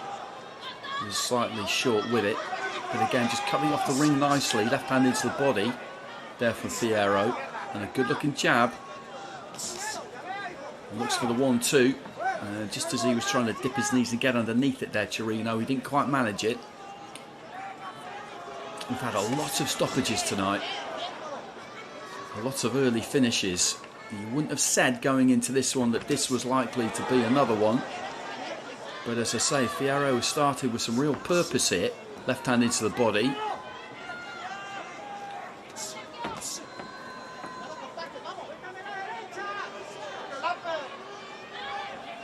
Little feint with the front foot there from Fierro, then just came over the top of it slightly, but he's locked onto the target nice and quick here.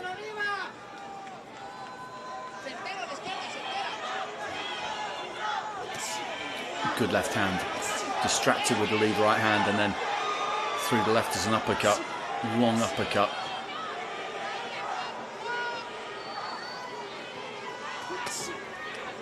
As I said, he had those outings in the USA a little while ago now, put together a good run since then.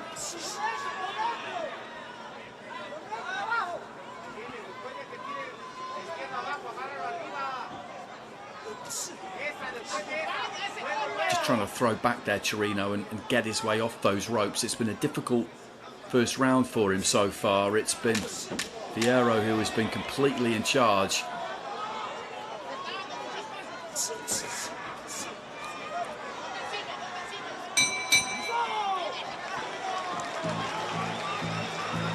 And a dominant first 3 minutes there for the fighter from Guadalajara.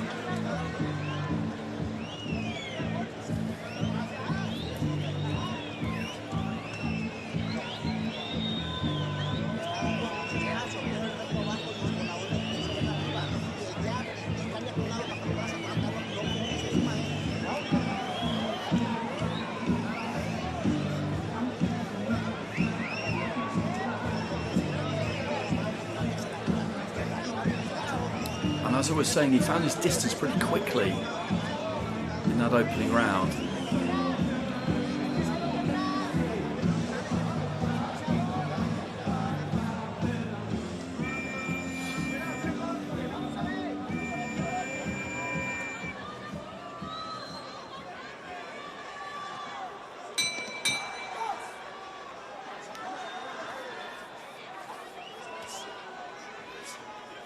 So into the start of the second.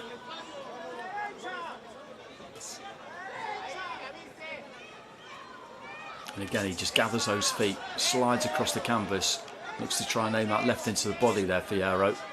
Straight left, almost got through the guard. Just took a little step off to his right-hand side. Changed the angle just fractionally. Trying to throw off the back foot there, Chirino.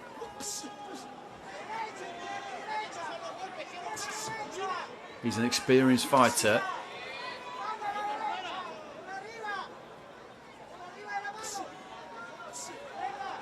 And just backing up there, staying out of range of the jab. Looks to try and, again, counter with that right. Doesn't quite land it.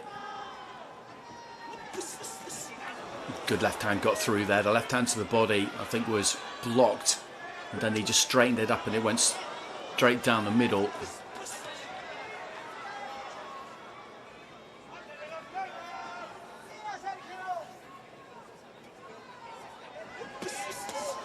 Again, that's a good combination. He's tucking up pretty effectively here, Chirino. Taking most of these on the gloves on the forearms, but there's some weight to them. You wouldn't say, though, from the look of him, that Fierro's really loading up with these. He's just letting the punches flow, really. The schedule for 8.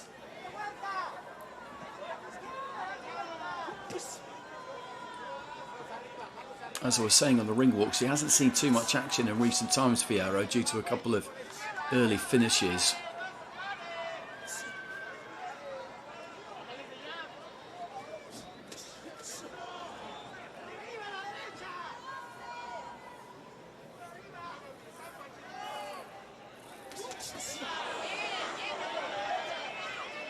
And he's just staying right on top of Chirino here. Chirino not really with any time to breathe particularly. Turned around his front foot pretty well there and looked to try and aim the right hand, but didn't land it.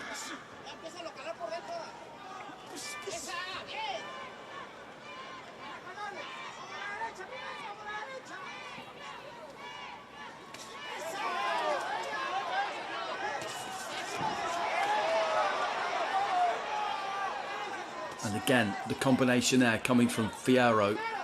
Chirino trying to answer it back, but not quite succeeding. And again, Fierro looking to attack the body.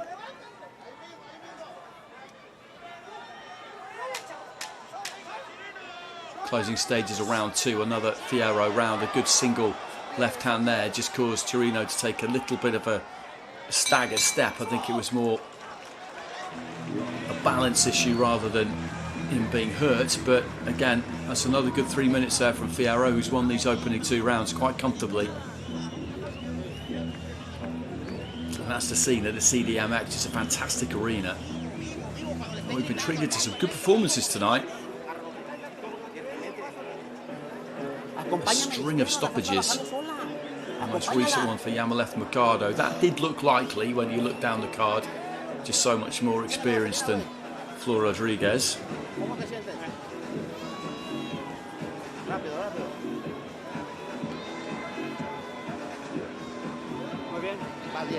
He's got a nice rhythm going here, Fierro, and has had pretty much from the bell at the start of round one.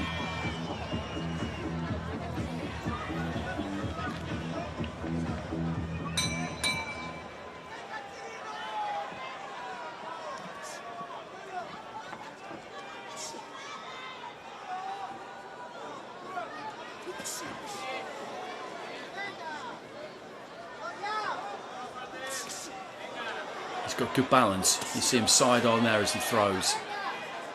That weight just right in the middle of those 2 feet. He takes his feet with him everywhere, right underneath him.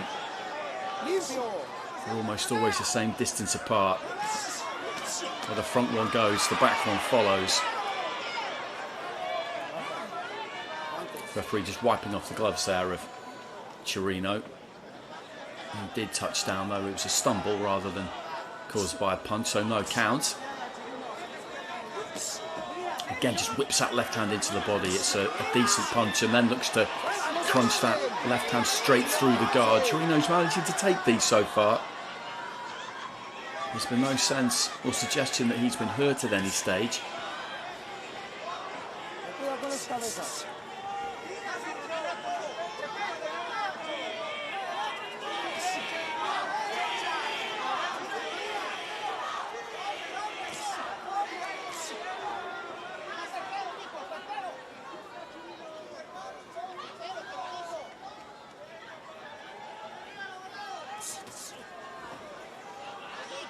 Reached a little bit for the left hand that time, Fierro.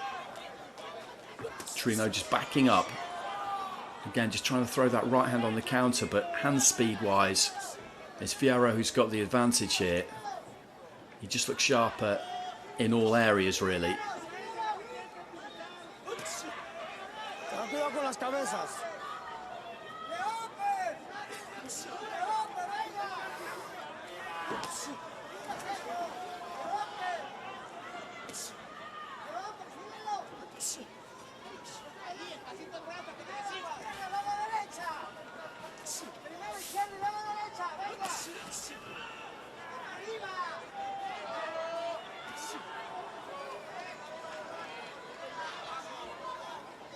And the opening 3 rounds have been pretty similar all the way through so far. It's been the fighter in the white who has been on the front foot,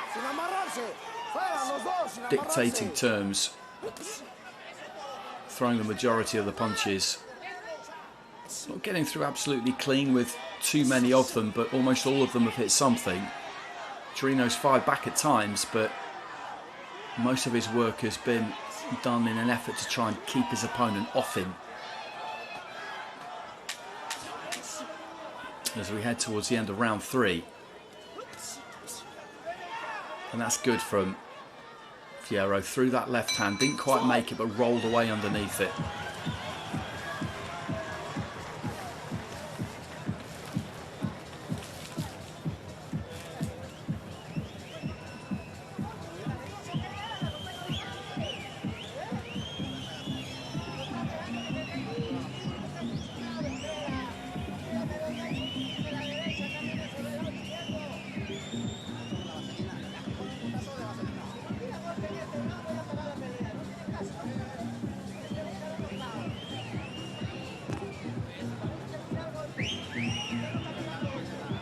And there was a stumble.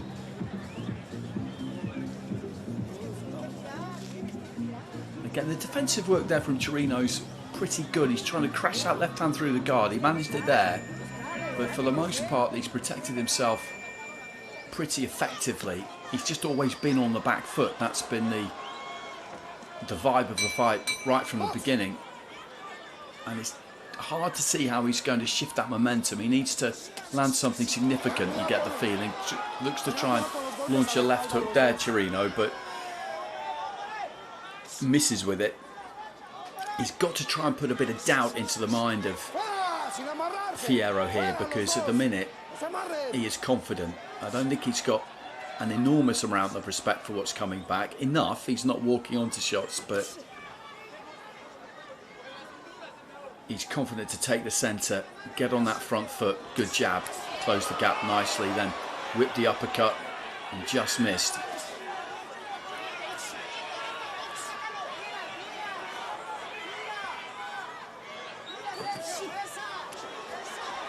Plants that front foot wide and looks to throw that left hand.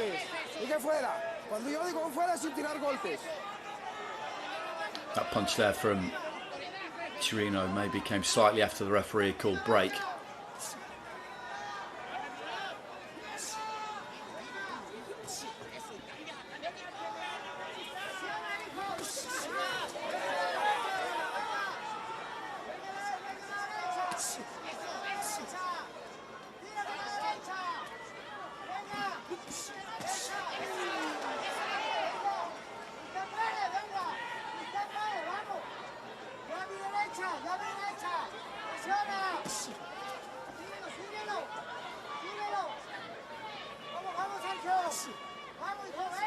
Good jab, and again there, throws it up from the waist.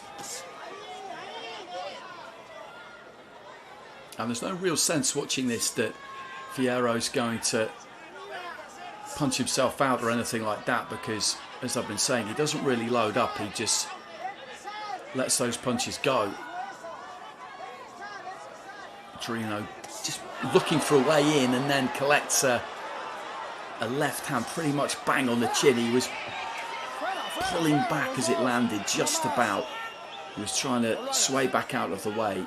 Didn't get out of the way completely, but probably did take the sting off it slightly.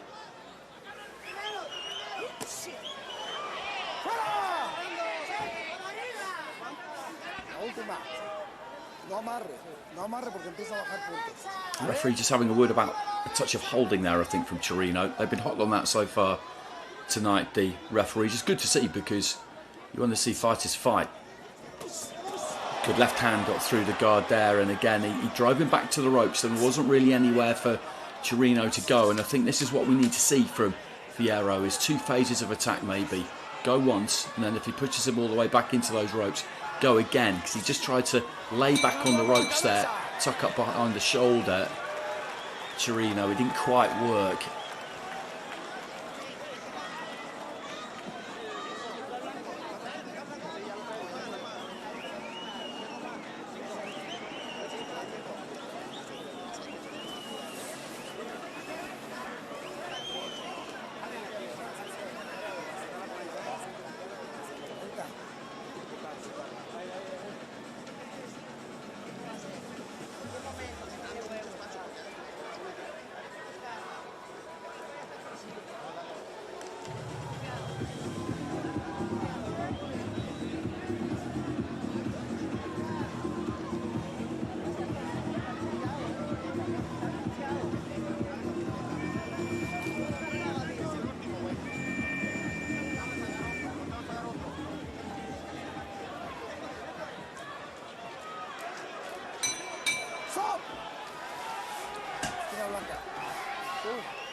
So the referee there, I think, just wiping off a bit of Vaseline, a bit too much Vaseline on the face possibly of Fierro. So we're heading into the second half of this. It's scheduled for 8. Both of these two coming in just fractionally above the super featherweight limit, and same thing for Chirino. And it's been a dominant display from Fierro so far. Chirino's not been able to do too much with him, and you can see from his face there that he's just beginning to mark up a bit. There's that jab, he just snaps it up from the waist, bursts up into the eye line. That's the thing about throwing it from that low, it can be difficult to pick it up. And an injection of pace here at the start of the 5th from Fierro. I think he's thinking that if he continues to turn the screw in the second half here, he might just be able to break Chirino down. Both of his defeats have come inside the distance. It was after 2 rounds against Mauricio Lara, after 4 against Rafael Espinosa. And the stoppage would very much be in tune with everything else we've seen tonight, really.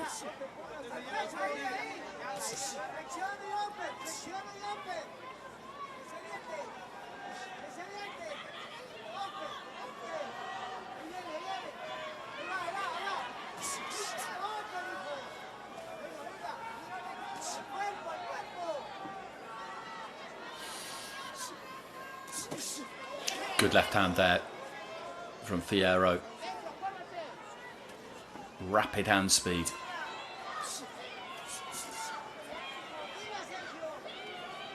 And he's having to tough this out, Chirino. Not much has happened in there to encourage him, to be perfectly honest.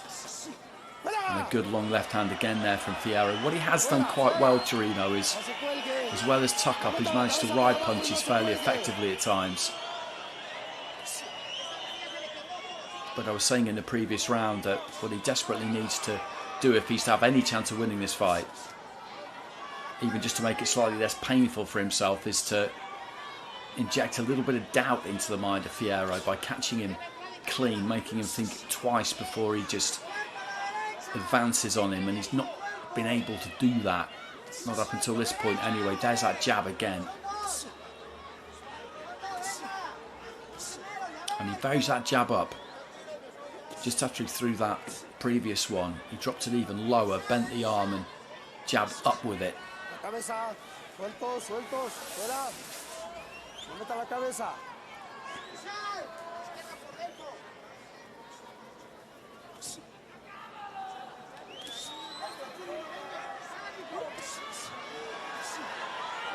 Fuera, fuera. No lo amarre, Chirino.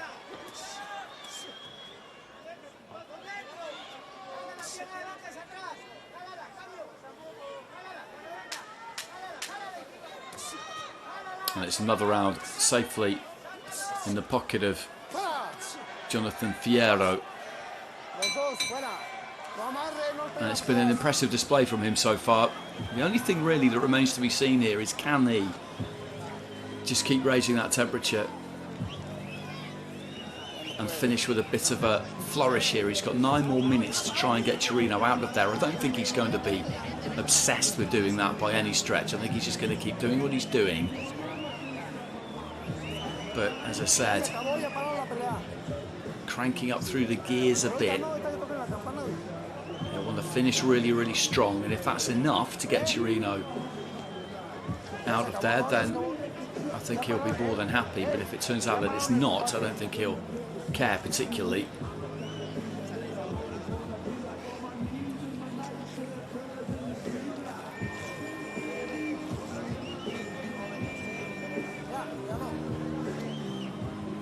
But again there, you saw that left hand thrown when he was backed up to the ropes a couple of rounds ago. He still had that right glove up where it needed to be, Chirino. And I think the referee has waved this one over. They're getting the gloves off there of Chirino, and Chirino must have decided, the corner must have decided that he'd had enough. I don't know if there's some kind of injury in there, because he looked okay to me going back to the corner, but the corner had a word with the referee, and you saw the referee there just waving his arm. So we do have another finish inside the distance, and not one I was really anticipating. That was quite punishing for him, that 5 rounds, and he seemed to be soaking it up fairly well, but you never really know how a fighter's feeling on the inside.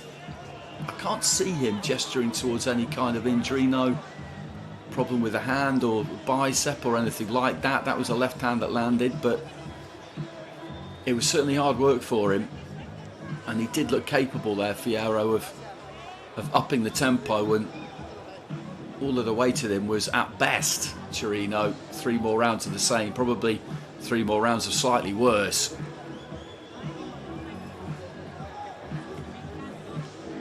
But that's a good display from Fierro. Right from the very, very start, he was sharp, he was crisp, he was on point. Landed on something with almost everything he threw, and as I said, he doesn't load up, he doesn't muscle those punches in. He snaps that jab up from the waist, looks to sweep that left hand into the body or send it straight down the middle to the head. It was a good performance.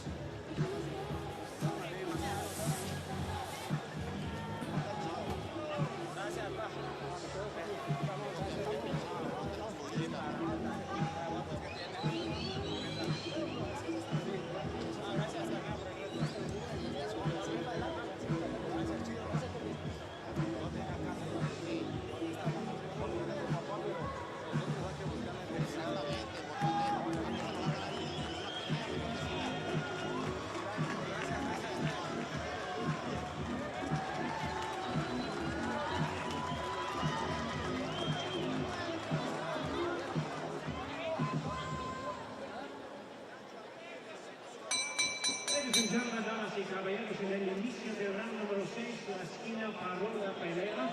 At the beginning of round number 6, our referee in charge stopped the contest upon request of the corner.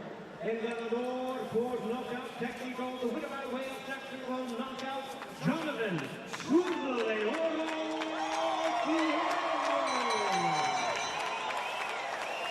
So Fierro improves to 22-1, his 19th win inside the distance.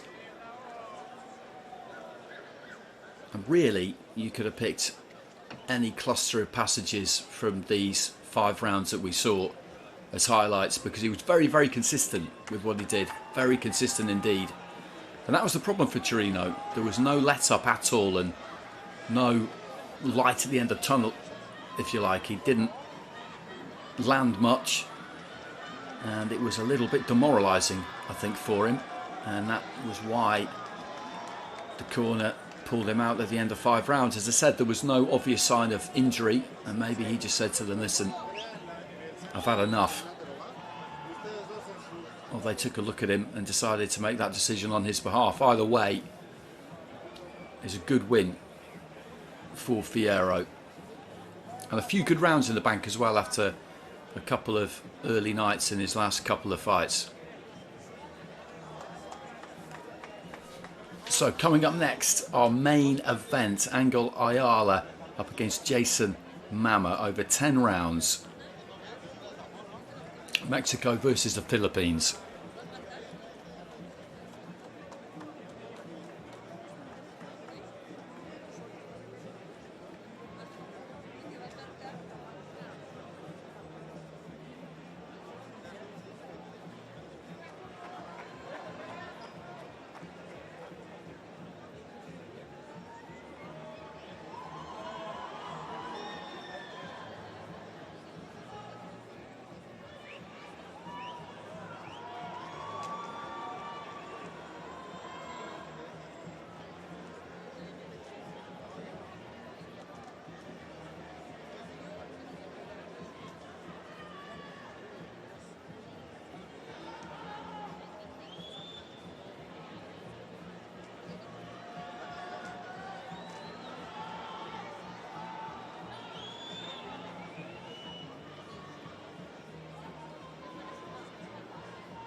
Bienvenida al ex campeón mundial 2 veces peso super mosca, Cristian Mijares.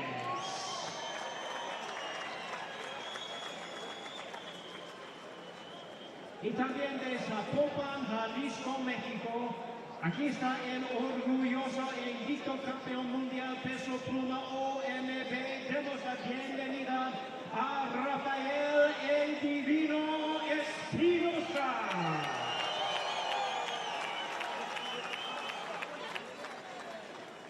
Y damas y caballeros, una leyenda del boxeo de Culiacán, Sinaloa, México, el 6 veces campeón mundial en 3 categorías, el gran campeón mexicano, Julio César Chávez.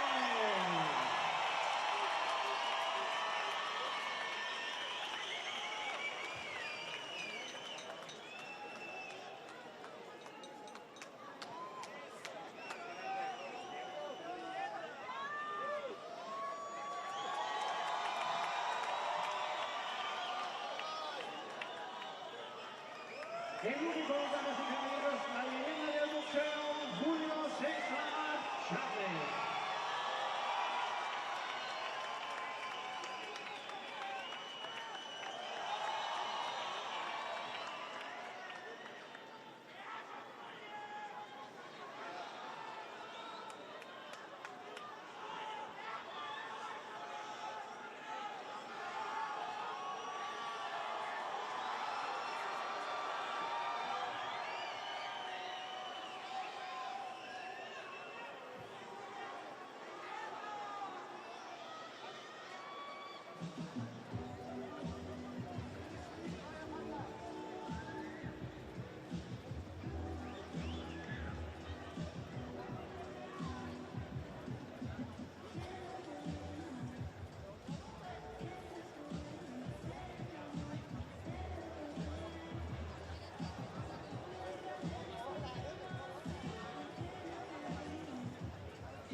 Este año, TV Azteca trae para ti la Copa Mundial de la FIFA 2026.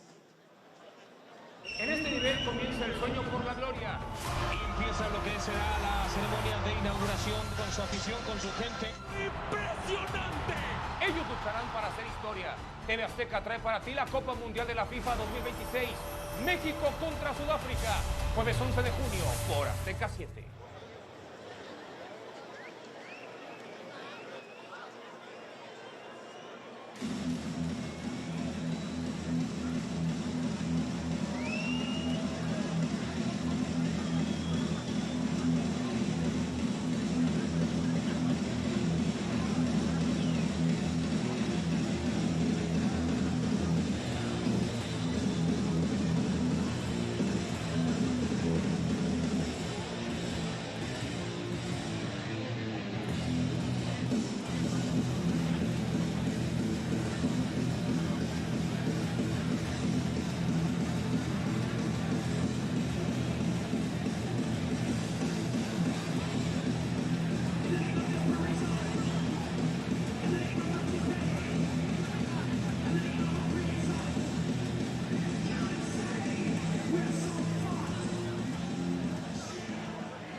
So, time for our main event of the evening. This is Jason Mama, 29 years old, boxing out of the Philippines.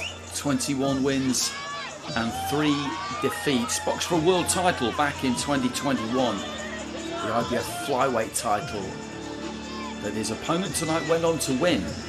Mama was up against Sonny Edwards in Dubai, lost over the 12 rounds. Sustained defeats in Puerto Rico, in South Africa, but one last time out in November back home. I saw him at the World Championships, the IBA World Championships in Dubai last December. He decided to have a tilt at the 3-round format, and why not? There was plenty of prize money on offer, but went out in the prelims.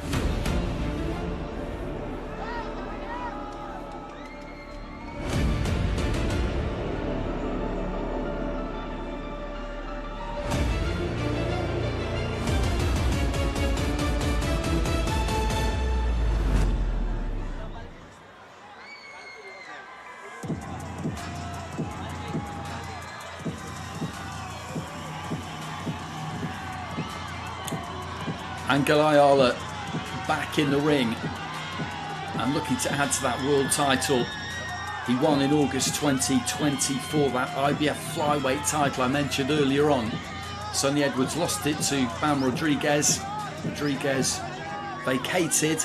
Ayala won the vacant title against Dave Apolinario, and then in his first defence last March in Japan lost it by stoppage in the final round against Masamichi Yabuki, who was in action over the next couple of days himself. He got there courtesy of some good wins against the likes of Christopher Rosales and Felix Alvarado.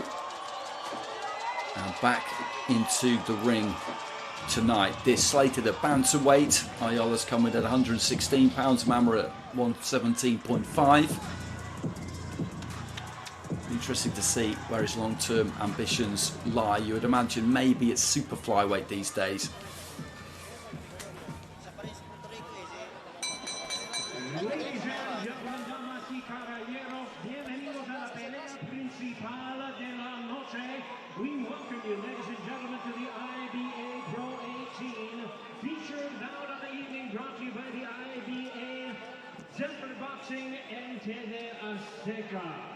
Patrocinadores or valued sponsors are Wolf, IB Challengers, Vet City, and Doña Elena.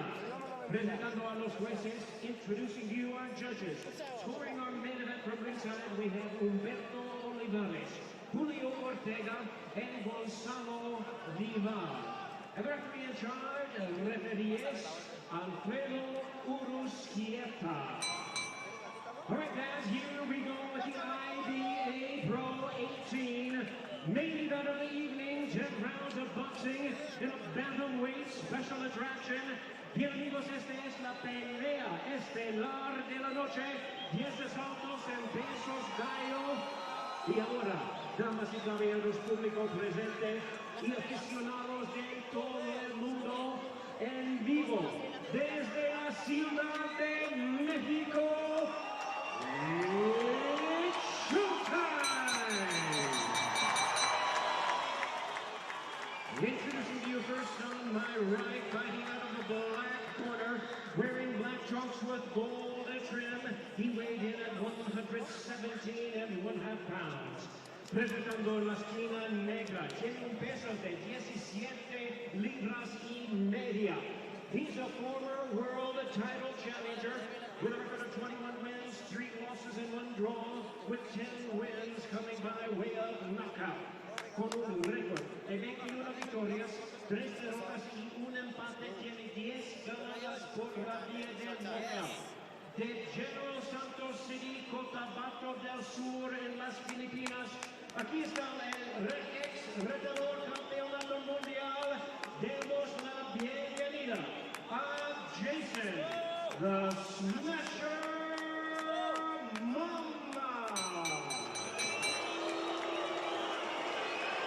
And his opponent across the ring, ready to go, fighting out in the white corner, wearing white trunks with silver trim. He weighed in at a ready 116 pounds.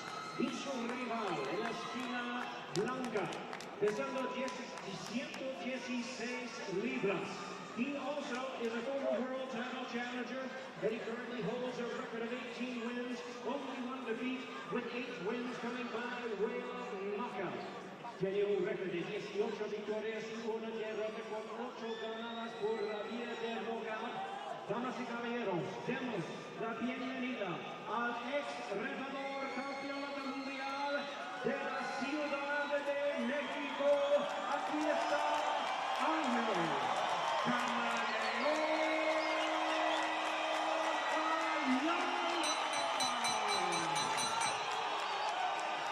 Y aquí está el referee Alfredo Uruzquieta.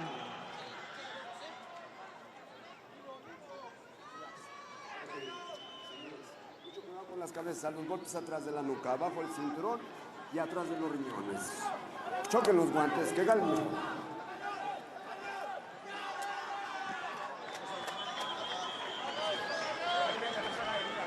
So this is our main event of the evening, 10 rounds between Angel Ayala,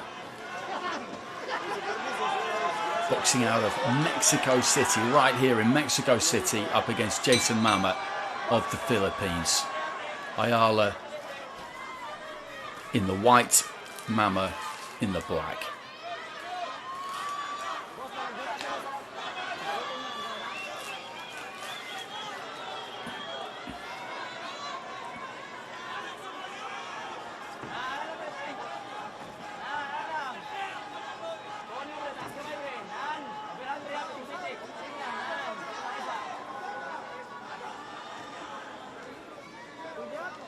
Plenty of shaping from these two in the early stages. Just short with the 1-2 there. Ayala. Got a nice wide stance, good solid base to punch from. The taller of the two when you look at them there. Mama just keeping that head on the move.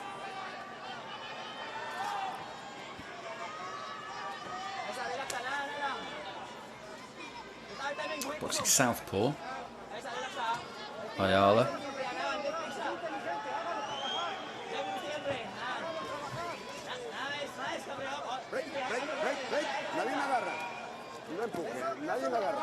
And then turning back to orthodox, so able to switch between those two stances.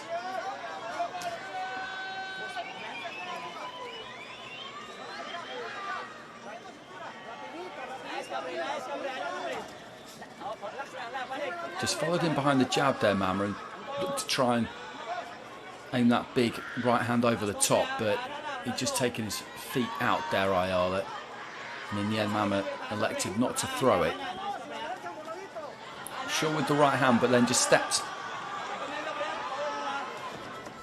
behind it with that kind of 1-2-1 and finished on the left hand, which did land from Ayala, not with any great heat.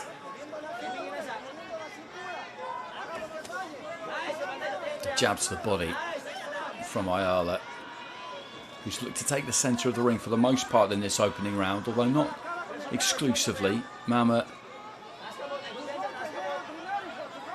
just popping out that lead left hand. And looks to the right to the body. And you see the kind of wingspan he's got there, Ayala, when he really extends. He's got a long reach on him.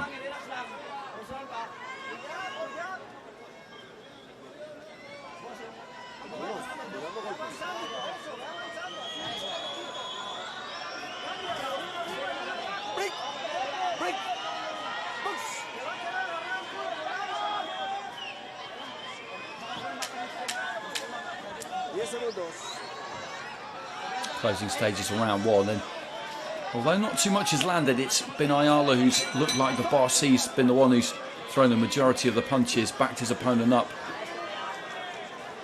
for the majority of the round there. Neither one of them really got through with anything solid. Good crowd in the CDMX. I mentioned Rafael Espinosa earlier on. He was called up into the ring before this main event. Julio Cesar Chavez, who's on commentary duty. Cristian Mijares, former world champions. Mexico, of course, a nation that idolises fighters. And we did see prior to that ring walk for this pair, they're scheduled for the World Cup for Mexico as well, which is coming up mid-June to mid-latest July.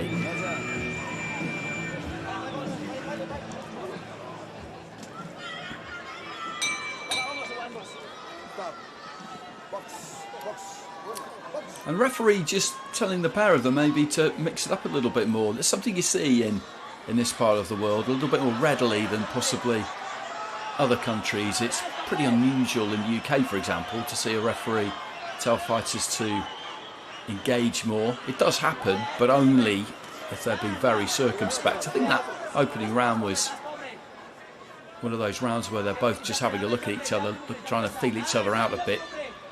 But it wasn't like they didn't throw anything. But the crowd here expects value for their money. They want to see some action, and they see plenty tonight. And just stepping in there, looking to try and let his hands go a little bit, was Ayala.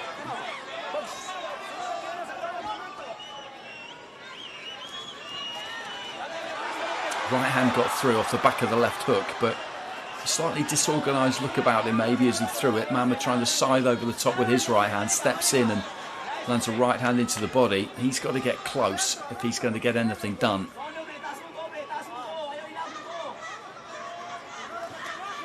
Ayala doesn't want to give away his natural advantages too much here and try and play to the crowd. He'll know what they want, but he has got the ability and the tools to keep this long. Right hand into the body was a good shot. And that's a good combination there from Ayala. Left into the chest as Mama was trying to open out, and this is good stuff from Ayala. Whips all the uppercut, but is short with it.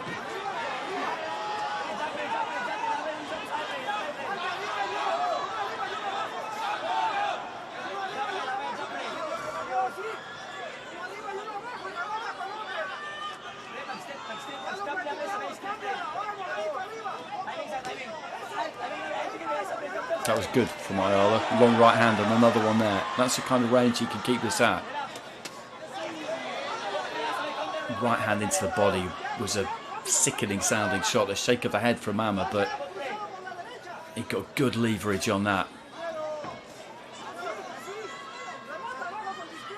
It's been a good round this for Ayala. I gave him the first round on intent more than actual delivery, but he's delivered some good shots in this second.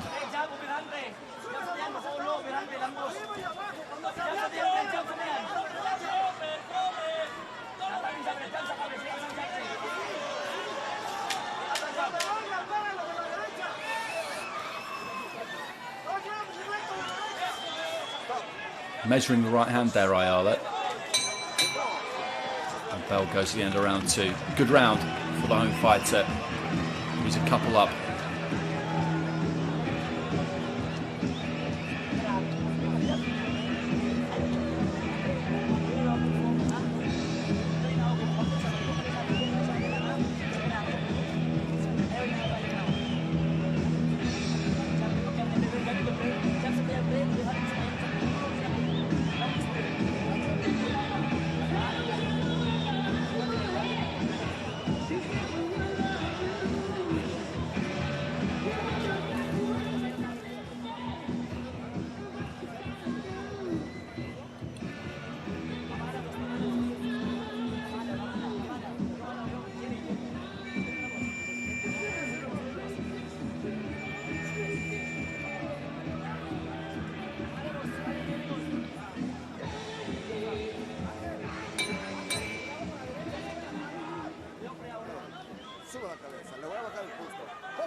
So into the third, Ayala in the white, Mama in the black. It's been a good start for Ayala.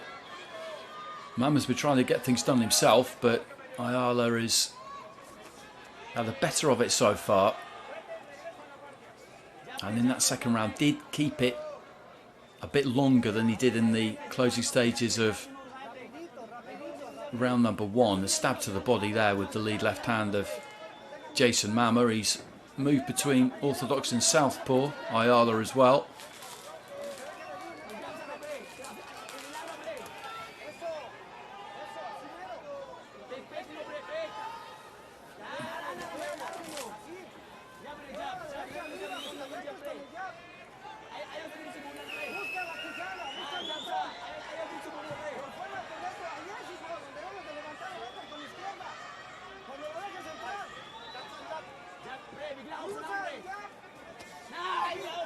Just got caught with the left hand there, Ayala. Just off throwing the jab himself.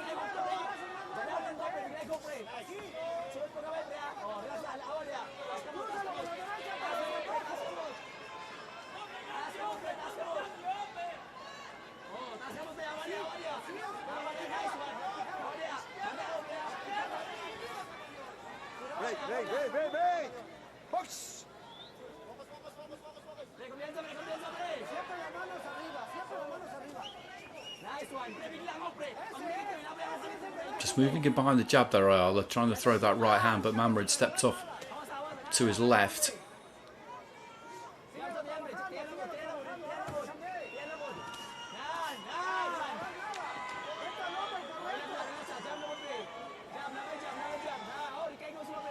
Leading off for the hook there, Ayala, and then again just trying to put the left hand off the back of it a second time. And this third round, quite similar to the first, a bit more being thrown, but again, no one's really wanting to commit all that much here.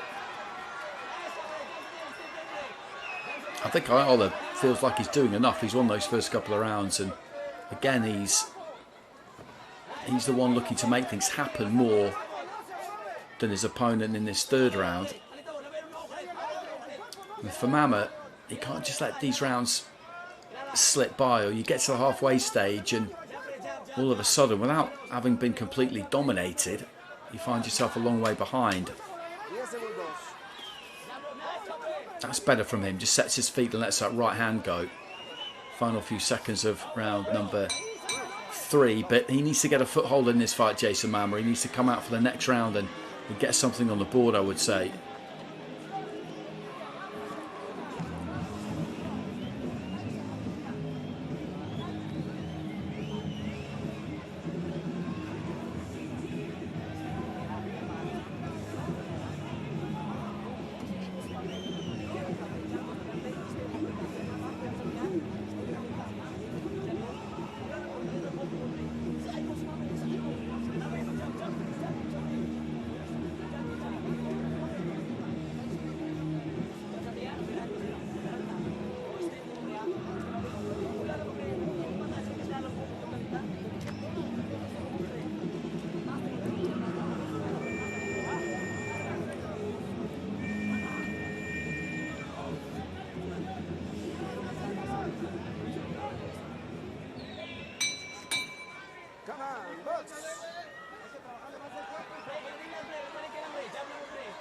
For me, Mama needs to try and make a mark in this round.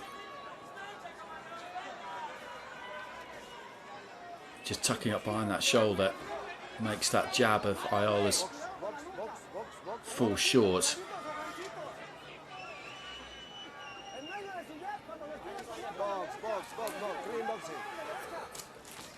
The referee again just telling the pair of them to box, box, box. He wants to see them let their hands go a bit more, I think. Left-handed to the body there of Jason Mama from Ayala was on point.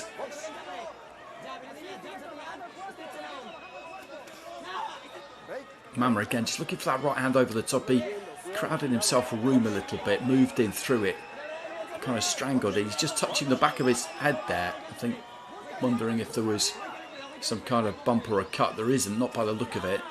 Decent jab there from Ayala.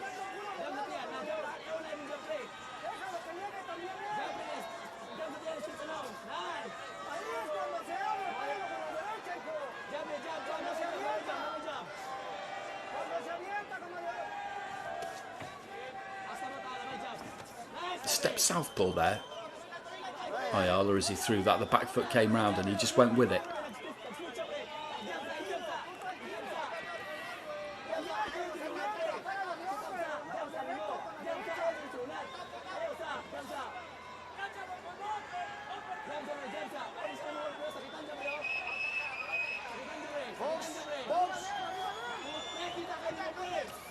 And again, the referee just urging them to engage there. Mama with a short little left hand on the inside.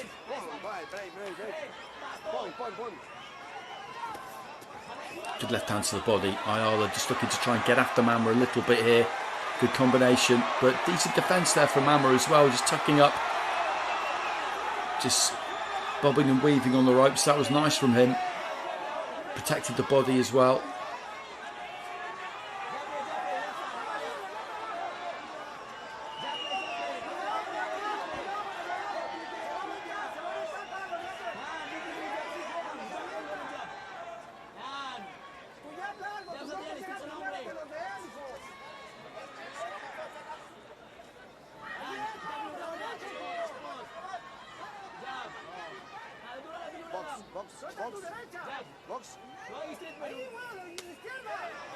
Right hand into the body there from Ayala.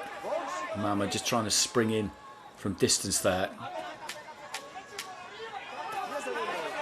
That was a good left hand, right into the pit of the stomach, and again there.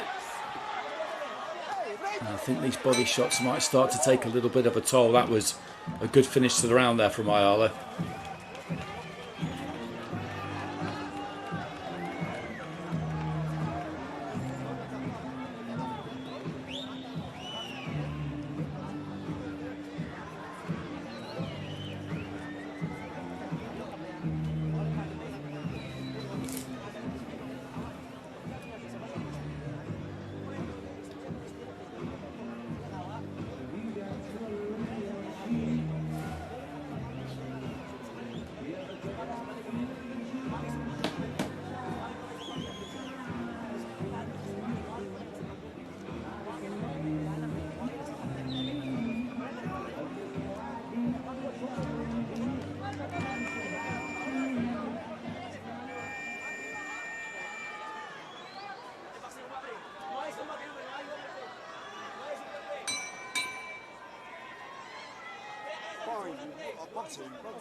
And again, the referee is at it again there, just encouraging the pair of them to give the crowd a bit more of a spectacle here. There's nothing wrong with this fight. It's been a decent enough watch right from the very, very start, but we are in that part of the world where they expect their fighters to engage. And just creeping into that front foot there, Ayala, doubling up on that left to the body. And he got through nicely there. Left hand to the body, then up top, and down goes Mama. And he definitely felt that. Can he shake it off in time? The referee, I think, is going to count him out here. And that's it. It's all over. And that is a fantastic finish from Ayala. He damaged the body in the previous round. And he doubled up on the left hand there. There was one to the body, then up to the head. And the way that he sank down there and stayed on his knees and was unable to get up, I think it is the body shot that's really done the damage there. That's the kind of reaction you get from a fighter. Often, when they've been hitting that rib cage and that floating rig maybe, and he's on his back here and getting medical attention. Jason Mama, which is always a worry, and they'll just take their time with him. That's the only thing you can do in that situation. The medics were very quickly in. Just tapping with that lead left hand. Crashed the right hand through the guard, and then the left hand down to the body, and that was the one that really did the damage. Just alters the guard there, curls that right hand in round the back of the guard, and then goes down to the body. That was very, very neatly done. You can just see him tapping with that jab hand. A distraction more than anything else for Mama, tucked up behind that guard. Threw that right hand in, round the back of the guard there, bang on the jaw. And then a left hand into the body. And that was very, very well done. And he was on his knees, and the will, I think, was there to get up. But then that delayed reaction, you often get to a body shot. I've never felt it, thankfully, but it just paralyses you. And he really just couldn't regain his feet. And that is a fantastic performance, actually, from Ayala. He's been a world champion. He wants to be a world champion again. And it caps off what has been a very good night of action. Everything has finished inside the distance from the first fight we commentated on with the heavyweights a few hours ago. Nothing has gone down the stretch, and that was a clinical bit of work. And you could just see the little setup there, just taking the attention away with the jab, and then round the back of the guard, and then quick as a flash in with the left to the body. He has every intention of trying to beat the count there, Mama, but he just couldn't do it because the pain would hit him about now, I think. And you could watch this all night. Good hand speed as well.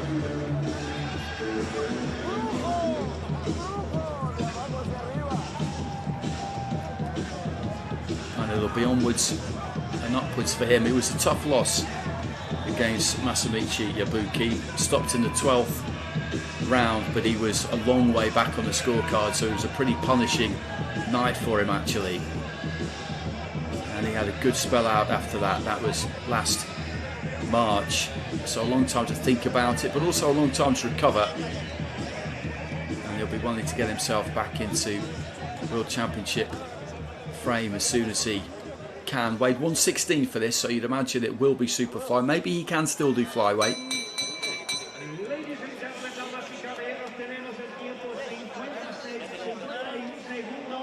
And round number 5 with a time of 51 seconds. And round number 5, he is the winner by way of knockout. El ganador por knockout, Ángel Camaleón.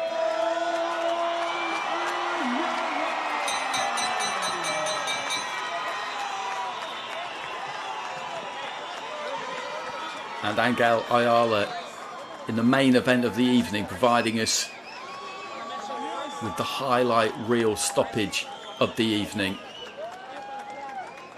And as I say, it rounds off a good night, a really good night at the CDMX. IBA.PRO 18 coming here. I dare say that the IBA will be back, it is of course a boxing heartland. Let's just look at some of these highlights. And Mama was organised. He's not an easy man to get to. Ayala was dictating terms right from the very beginning. They were given the hurry up by the referee quite a few times. But at the end of the previous round, at the end of the fourth, he was starting to do some damage with those body shots, you got the feeling. He sunk a couple into the pit of the stomach. And he was just beginning to turn the screw a little bit. You always want an eye-catching performance in front of your home fans, and he's very much on home turf here, Ayala. There's a left hand into the body. And with those long levers, you got good purchase on them.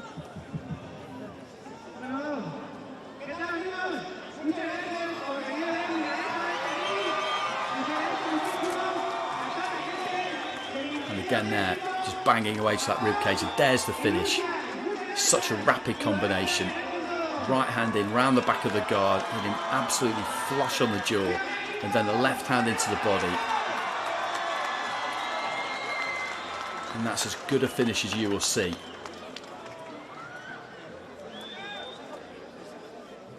And that is it from IBA Pro 18. I hope everybody's enjoyed the action. I certainly have.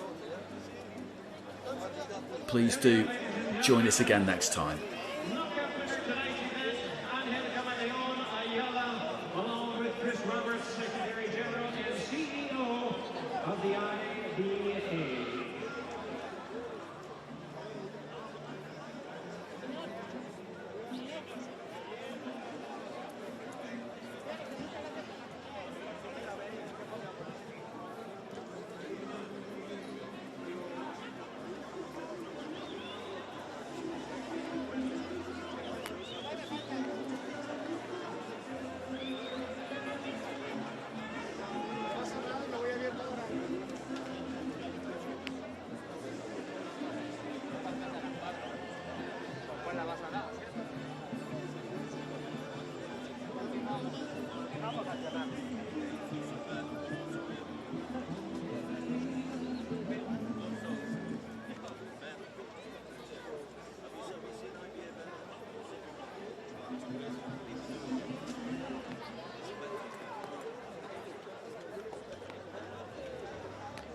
Aquí estamos, queridos amigos de la Casa de Boxeo con Ángel, el camaleón Ayala. Camaleón, primero, felicidades por la victoria.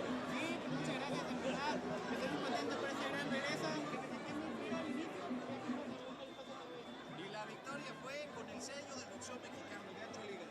Sí, ¿qué crees que fue el gancho al hígado? Como le dijo el señor Cristian Chávez, me se pega la abajo y el volado. Y dije, pues, ¿qué puede pasar si lo pego mucho chico de que le mete y pues ya no pasa de más? Entonces, pues lo dimos y pues gracias a Dios se vino la victoria. Es que estabas pegando arriba y no estabas encontrando el camino hasta que quisiste trabajar de abajo hacia arriba. Sí, claro, pues como me dio las consejos el señor Cristian Chávez, le agradezco muchísimo y pues, de la abajo se ve mejor también. La pregunta que nos hicimos ahí en la mesa del Box Azteca Team es, ¿te vas a quedar en gallo o regresas a los mismos?